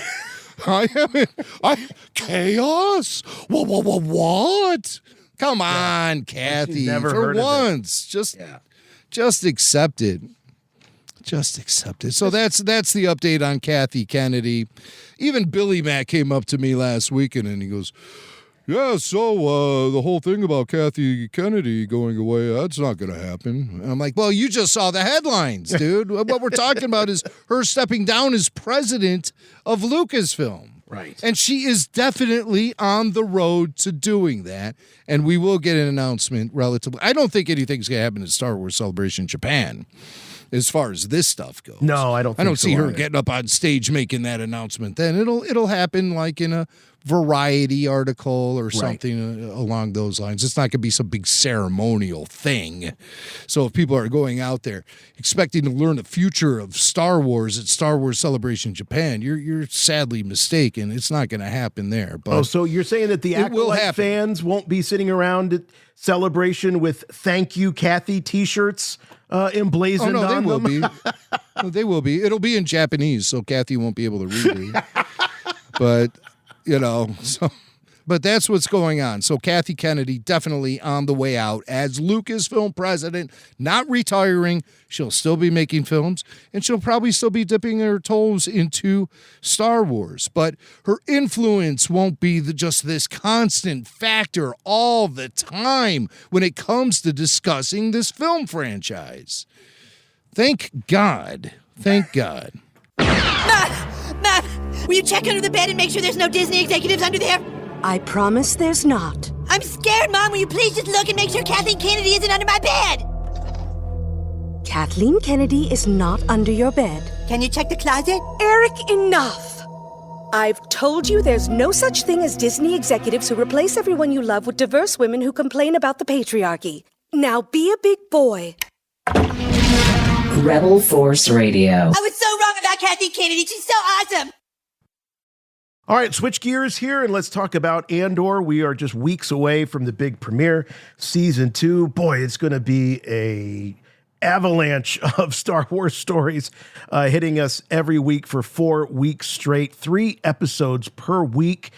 And Jim, as we speculated last week, we could be looking at somewhere in the neighborhood of 90 to 120 minutes of Star Wars content each week. It's like a movie a week. I even think 90 is playing it very, very short. I don't think we'll see anything less than 2 hours and 15 minutes. Yeah. For the 3 episodes stitched together. It'll be like anywhere from 2:15 to 2.5, 2:40 maybe. Just based on what I was looking at as far as episode lengths from season 1.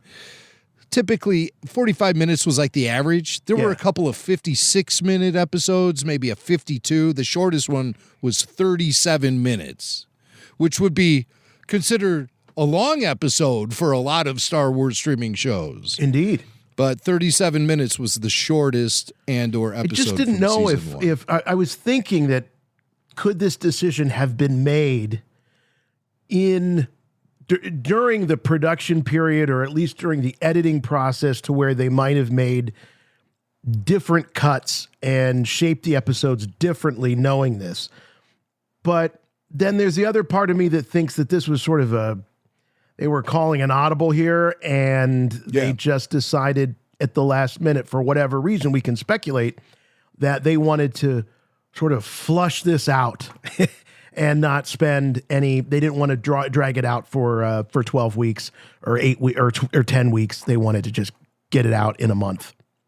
Yeah, and Andor season 1 had a real slow burn to it, especially throughout the first 4 or 5 episodes of the season. Mm-hmm.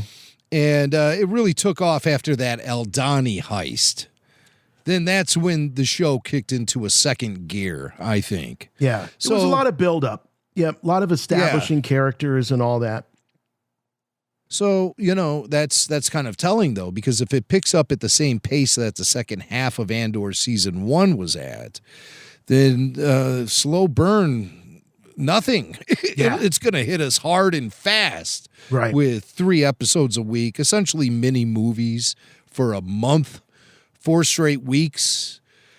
We'll be basket cases here at RFR at the end of all this, but we do it for you. Right. We do it for you, the Star Wars fan. Yeah. And as George said once, it's fun. That's why we do it. Yeah. Because it's fun. That's what he said to me. We're going to hear in this video the special look at Andor Season 2, Genevieve O'Reilly talking about what we were just alluding to, which I think her quote is, if Season 1 was laying tracks, Season 2 is a juggernaut that's coming through. Mm-hmm. So that pace that we saw at the beginning of Season 1 may actually not be what we see with season 2 opening up. I also think, Jim, that they feel that they might not be able to sustain the excitement and the hype over a span of 10 weeks. And they think, hey, maybe we can do this and really make some hay and get some headlines and get fans and other people talking about it if we're giving them this movie of the week. Might be a reasonable model for other streaming projects that come down the line from Lucasfilm, potentially. It's actually 12 weeks, and I'll be honest with you. I love the boost that streaming shows give to the fan base, to our podcast, to the overall conversation and buzz surrounding Star Wars, the week-to-week stuff, the speculation, all of that. And we might be losing a little bit of that here with Andor. But we all know it ends up at Rogue One anyway, so we kind of know how it ends. And I'm just sort of relieved that we're not going to be completely held prisoner by Andor through the summer months. Okay, all right, because I can get behind that. It's a lot to ask. I can get behind that. It's a long summer. It's a long summer. I like the idea of getting these 3 episodes because they will be presenting to us complete stories each week. Yes. Sort of like how The Mandalorian season 1 did. I mean, we really haven't seen this in Star Wars since then. Yeah. Where we would get these self-contained weekly stories. Everything was just started to feel like long movies chopped up into 8 parts. But with Andor, I think it's going to be more solid with a beginning, middle, and end with these 3-part drops, these 3-episode drops that tell a complete story. And then there's a year jump. So the following week, we'll be taking note of significant changes, maybe with character appearances, their locations, their wardrobes, the tech that surrounds them, all of that stuff. Facial hair, we'll be noting the differences because that'll obviously come into play with a production like this. And the reason they're doing it this way is because Tony Gilroy intended Andor to be a 5-season series. After shooting season 1, about midway through shooting season 1 and working on that production, they all decided, hey, man, I don't know if I got 10 more years of this in me personally. Yeah. Because that's what it takes. Really, if everything goes according to plan, it takes 2 years to shoot and do all the post-production and finally find a place on the Disney Plus schedule for release. That's about a 2-year period. And so if you're talking about a 5-season series, you're talking about at least a 10-year commitment. At least. And a guy like Tony Gilroy never really saw himself sticking around Star Wars for a decade when they called him in to apply, into this, emergency surgery room to work on Rogue One. I don't think Tony Gilroy ever thought it would be then a 10-year journey, but here we are. Yeah. Well, I hope they don't lose Tony Gilroy's number after Andor season 2. Yeah. I would love to see him come back for another Star Wars project in another era. I think he really lends a certain realness to to his projects, a reality that never really, I don't think it's ever too heavy-handed. And we're going to see, I think, in this video how, despite this being a Tony Gilroy joint, this really does feel like Star Wars and has all the visual eye candy of Star Wars. So let's do it. Let's watch this video. And there's a lot of talking from some of the creatives in here, but let's give it a whirl. Emergency broadcast, if you can hear me. We are not who we were when we started. That emergency broadcast, I just want to stop here because this does, I think, lay a little bit more evidence at our feet that we could very well be looking at the Gorman Massacre. And later on, I think we'll actually even hear them talking about singing in gore.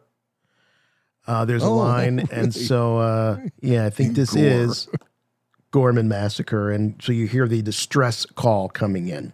So here we go. Let's resume. Imperial ships are already landing. We need to speak out. We need to stand up. Cyril. Who can help us? We need a pilot. A soldier. X-Wing. Everything I did, Andor. I did for the rebellion. That was a line from Rogue One. We need a pilot. We need a soldier. So are they trying to intervene in this Gorman massacre, or is the need for the pilot, the soldier, a response to what happens as a result of the Gorman massacre? We don't know, but just some of the things are being thrown out here. Yeah, and every piece of promotional video that we've seen, whether it be officially released or leaked, it's included this protest. Yes.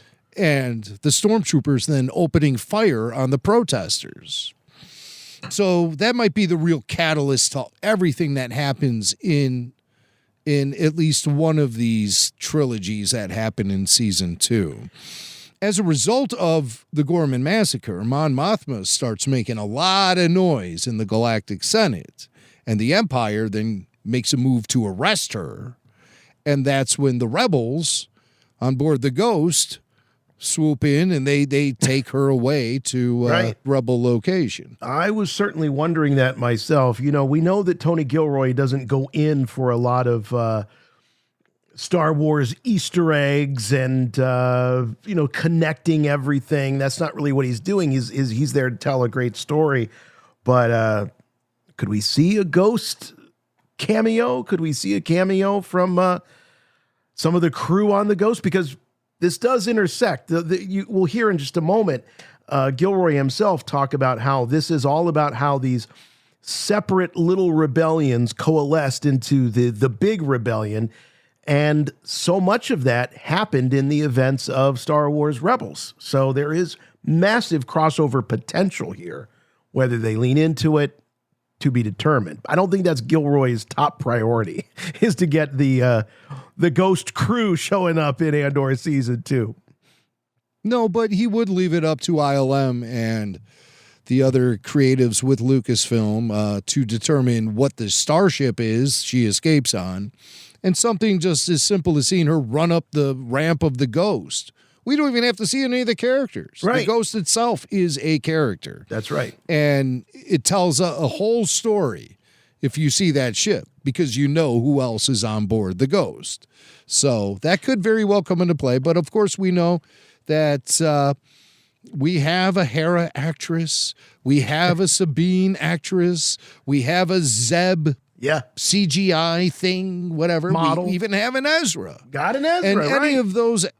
any of those actors can be tapped to appear in Andor, but I think the odds of that happening are slim. I think seeing the Ghost is a strong possibility. Seeing the characters who inhabit the Ghost, not so much. Yeah. Cartoony characters in a Tony Gilroy Andor just doesn't quite fit. But as you said, Jim, the ship, absolutely. I did freeze frame this. I just wanted to show there's a look on Cyril's face as the TIE fighters are flying over what we know is likely this protest that leads to the Gorman massacre. And he has a very concerned look on his face. Could we be seeing maybe a change of heart that might come over Cyril? He's such a true believer, but boy, does he look concerned about this maybe getting out of hand. Or maybe he's just observing things as they happen and he sees the TIE fighter flying over and maybe even feels a sense of relief. Or maybe he knows that TIE fighter pilots have itchy trigger fingers and maybe he's feeling like, well, maybe I should get out of here. Because it appears he's hanging out at the protest himself. Dressed in street clothes. Or maybe Cyril does do a 180 at some point in this season and actually stands up against the Empire. Right. I could see that happening. I think he's a very likely candidate for switching sides. Okay. I could see that. I could see that happening because he appears like he's the type of character who has a heart. Right. He's just a little misled. Yes. by his overbearing mother, and he's certainly not Empire.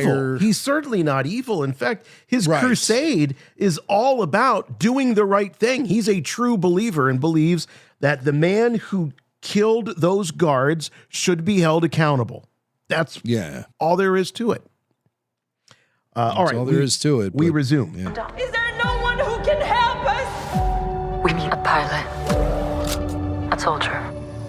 Everything I did for the rebellion. And there he is. We see Andor kind of gussied up. We saw this at the end of the trailer where he's got his hair all slicked back and he's wearing some dress clothes. So he might be infiltrating some sort of fancy party or something like that. And then this shot right back here where it looks like he might have some sort of maybe sniper rifle. And he's in his hotel room, perhaps, or some sort of room that he's staying in. And maybe he's there to assassinate someone or something. Well, we know that's something he does. They send him to assassinate Galen Erso. Oh, right.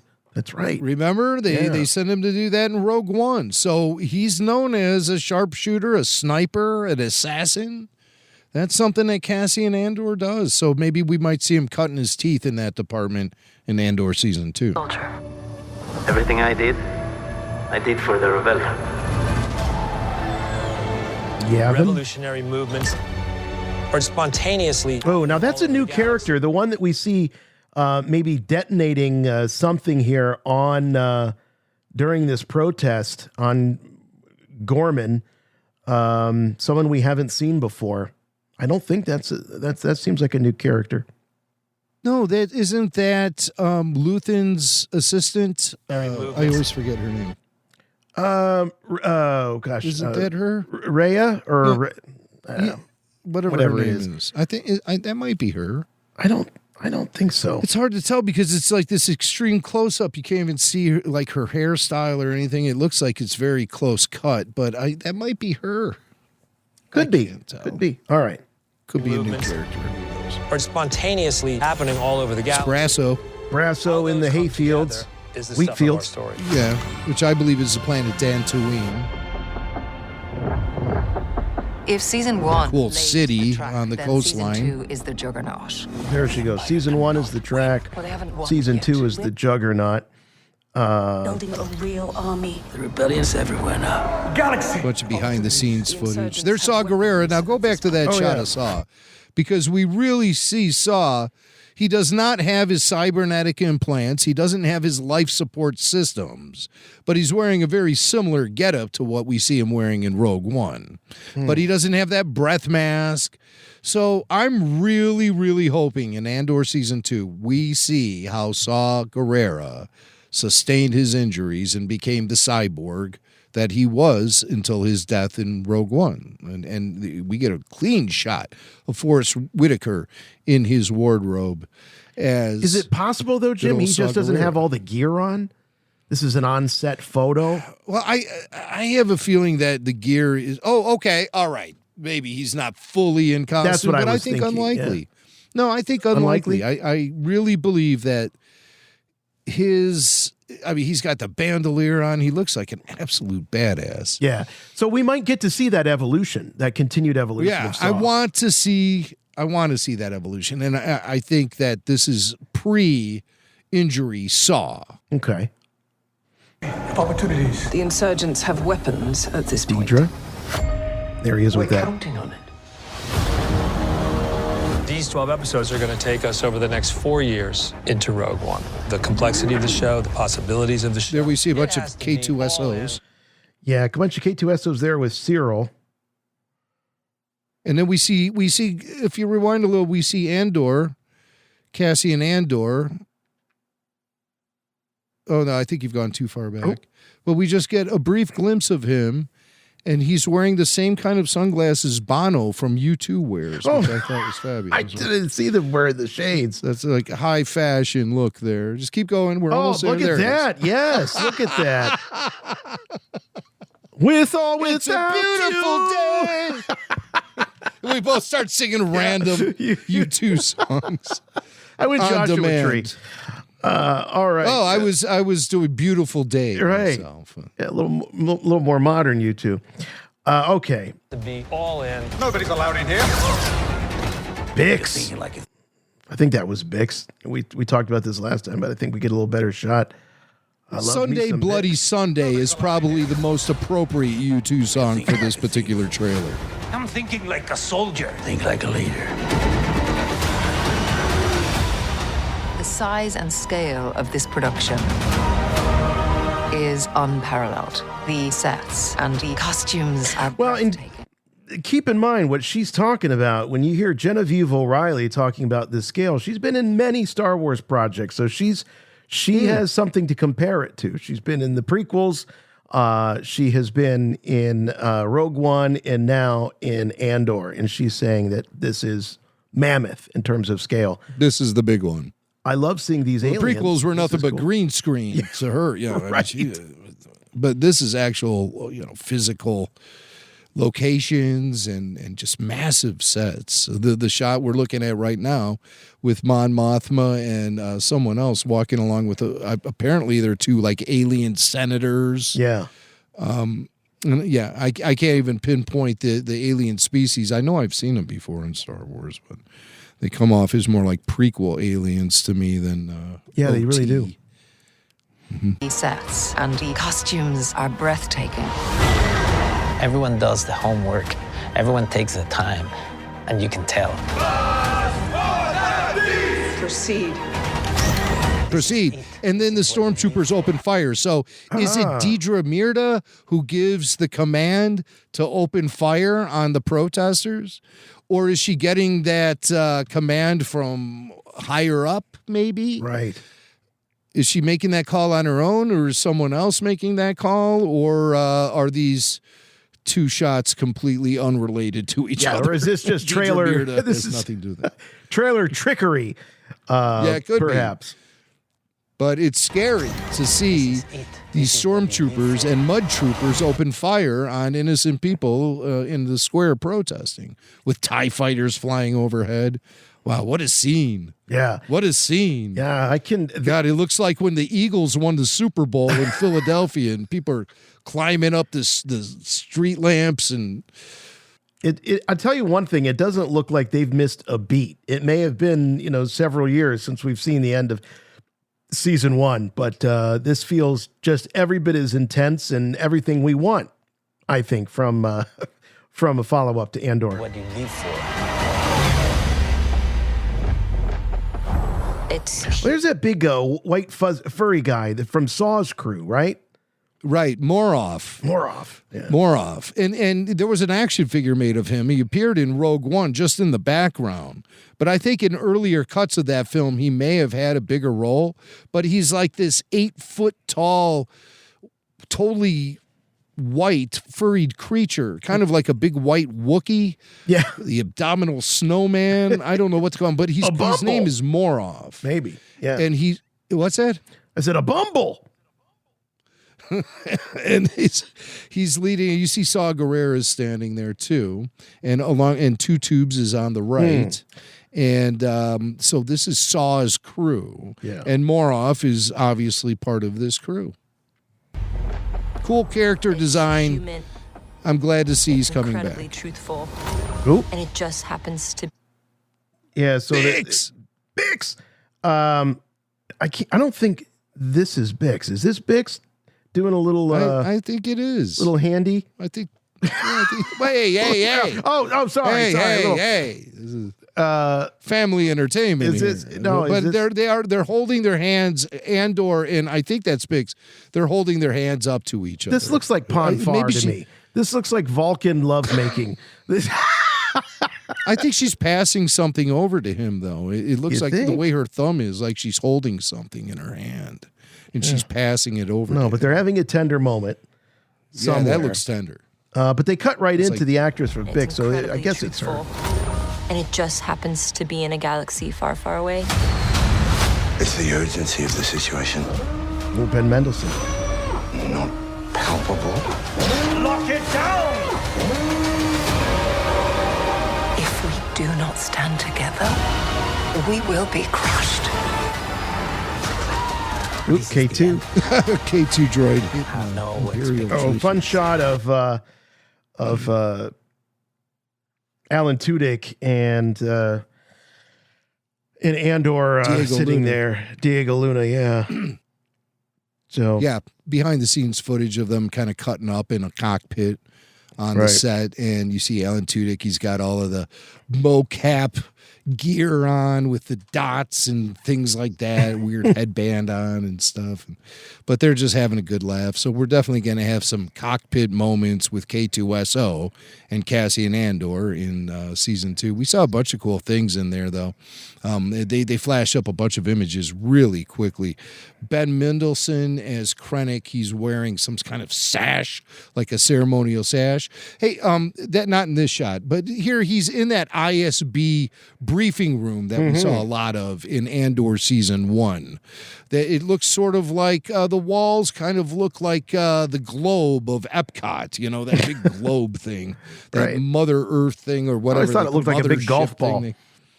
Yeah, like a golf ball. And there you see Ben Mendelsohn. He's standing there. And he always has these looks in the trailer, you know, very concerned, very just, you know, he could sense doom is on the horizon.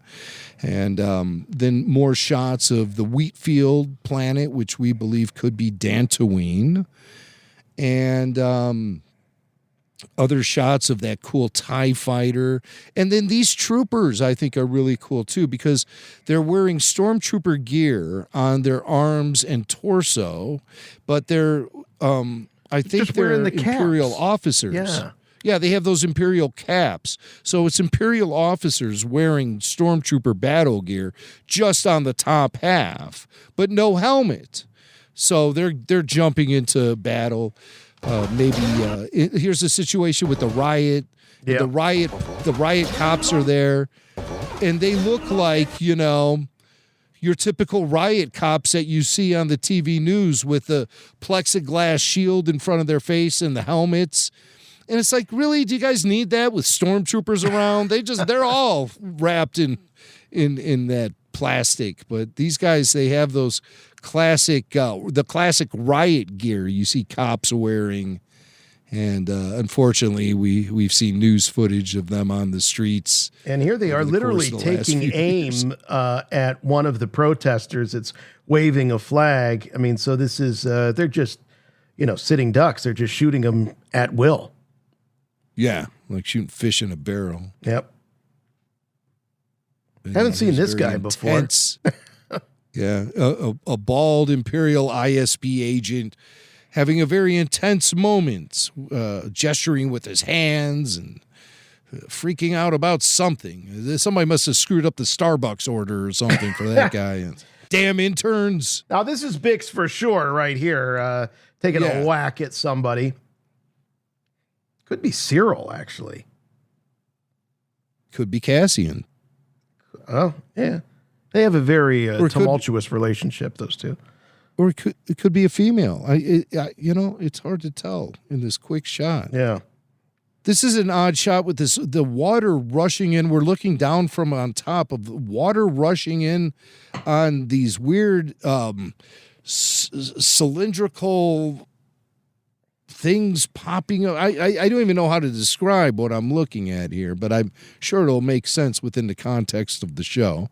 Cassian's on board the TIE fighter in the cockpit there. We've seen now a lot of that. Well, that TIE fighter is one badass TIE fighter. It sure is. And here's the footage of that. The ball or wedding or whatever it is. We think maybe on Chandrilla. Yeah, it could be Mon's daughter marrying that gangster's son. Yeah. And that's the party. That's the reception. I bet they're dancing to Kool in the Gang. You know? Or maybe Cassian's actually doing the U2 gig. Maybe he's performing there at this particular event. That's why he's all decked out in the shades. That's why he was wearing the Bono glasses. All right, let's see if we can. We will be crushed. This is the end. Have no expectations. Whoa, there you go. Not as much Luthen in the trailer that I would have expected. Interesting. Not as much. I mean, he makes appearances, but he's not really a very dominating force in the trailers. And I assumed that he was a character that would be more emerging as the series went on, that his importance would be more known. But maybe they're just trying to maintain some level of mystery around his character. Could be. He also sort of became sort of a fan favorite. A lot of fans, including myself, really started to like the Luthen character quite a bit. So you'd think they would maybe want to focus on him a little bit more, but no, they've got a big story to tell. They've got 12 episodes, almost 12 hours of this, and what, a 2-minute video. And you know, Lucasfilm is pretty famous for when they release these trailers or these sneak peeks of only showing you highlights from the first couple of episodes. So I don't know necessarily how expansive this is in terms of the whole gamut, all 12 episodes. We do see a number of looks. Cassian with different hairstyles, different length hair, and as you pointed out with Saw, definitely a different Saw look than we've seen before. Yeah. Well, here we are, that's 6-7 weeks away from the debut of Andor Season 2. I think a lot of people are going to really get off on this show, and I hope that they're catching up on it and watching it now on Disney Plus if they've never seen it before. I've been kind of recommending to people, hey, if you didn't watch Andor, now's a good time to binge it because there's a new season coming up and it's some really cutting edge, hardcore Star Wars storytelling. Not so much relying on the fantasy edge as much as they're relying on the pushback against imperial oppression among the population of the galaxy. And I think that's a compelling story in itself. And you don't always need lightsabers and mystic wizards and things to tell a Star Wars story. And I think Andor's proving that. Yeah, I thought, if you would have asked me many years ago, did I think that those elements were necessary to tell a good Star Wars story, I would have said yes. But Tony Gilroy, I think, has proved that they aren't absolutely crucial. We know that's a big part of it, but it's one part of the story, and he's just given us great characters and great adventures to follow. So I cannot wait for Andor Season 2, and I really hope that this season gets some of the acclaim and that they didn't accomplish with Season 1. I do hope that there's more of a story to tell in terms of public reaction, and I hope that even mainstream media sort of picks up on this a little bit more, and the narrative starts to turn into a little bit more favorable. Hey, Star Wars still has some gas in the tank and still has some great stories to tell, and Andor is proof of that. Right. I agree. And I think the timing with certain world events that are happening right now might make it the perfect time to drop a show like Andor. So we'll see how that all plays out. Looking forward to it. Chewie, get us out of here!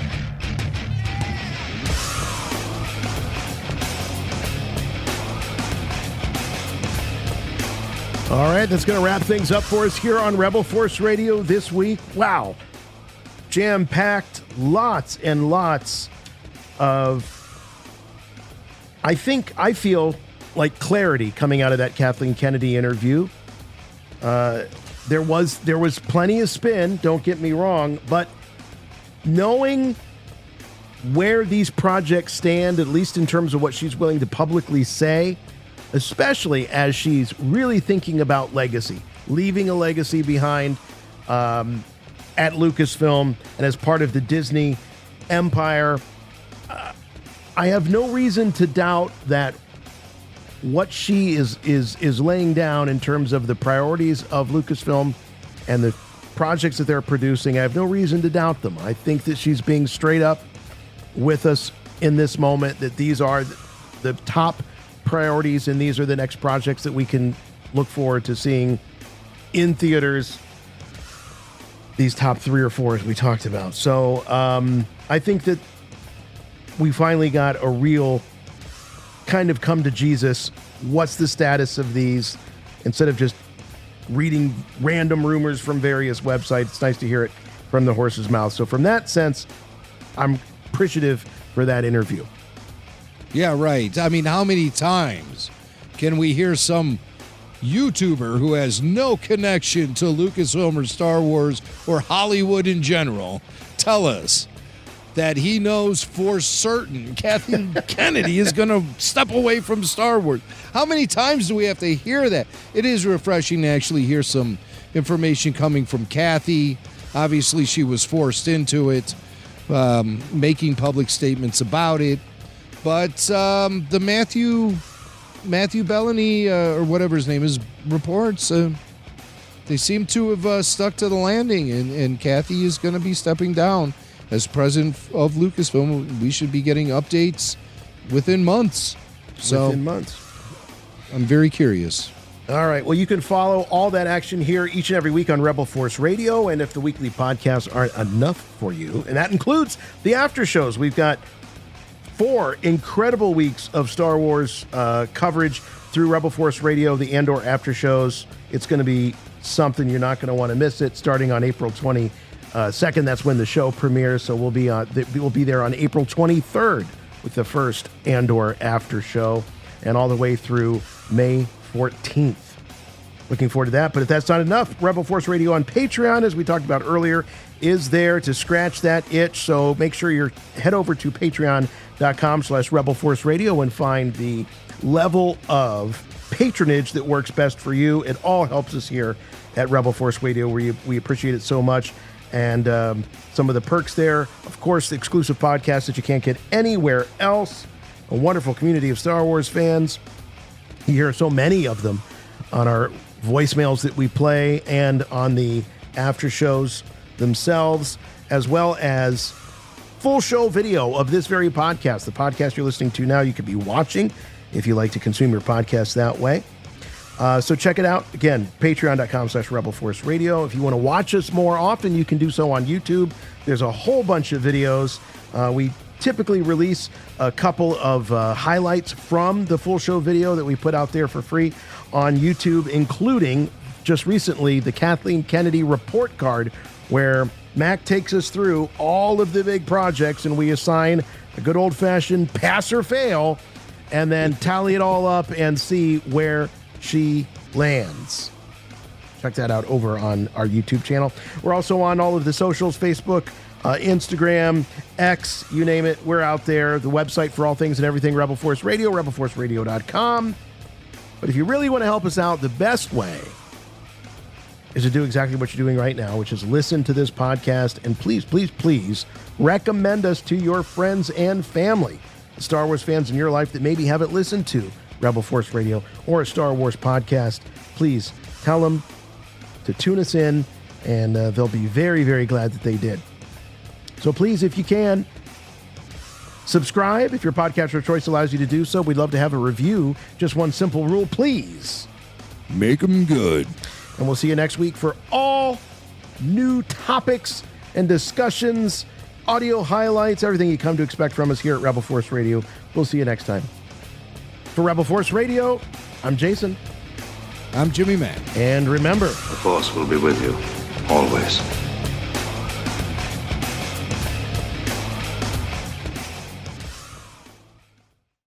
I suggested they play the theme from Jaws, but what do I know?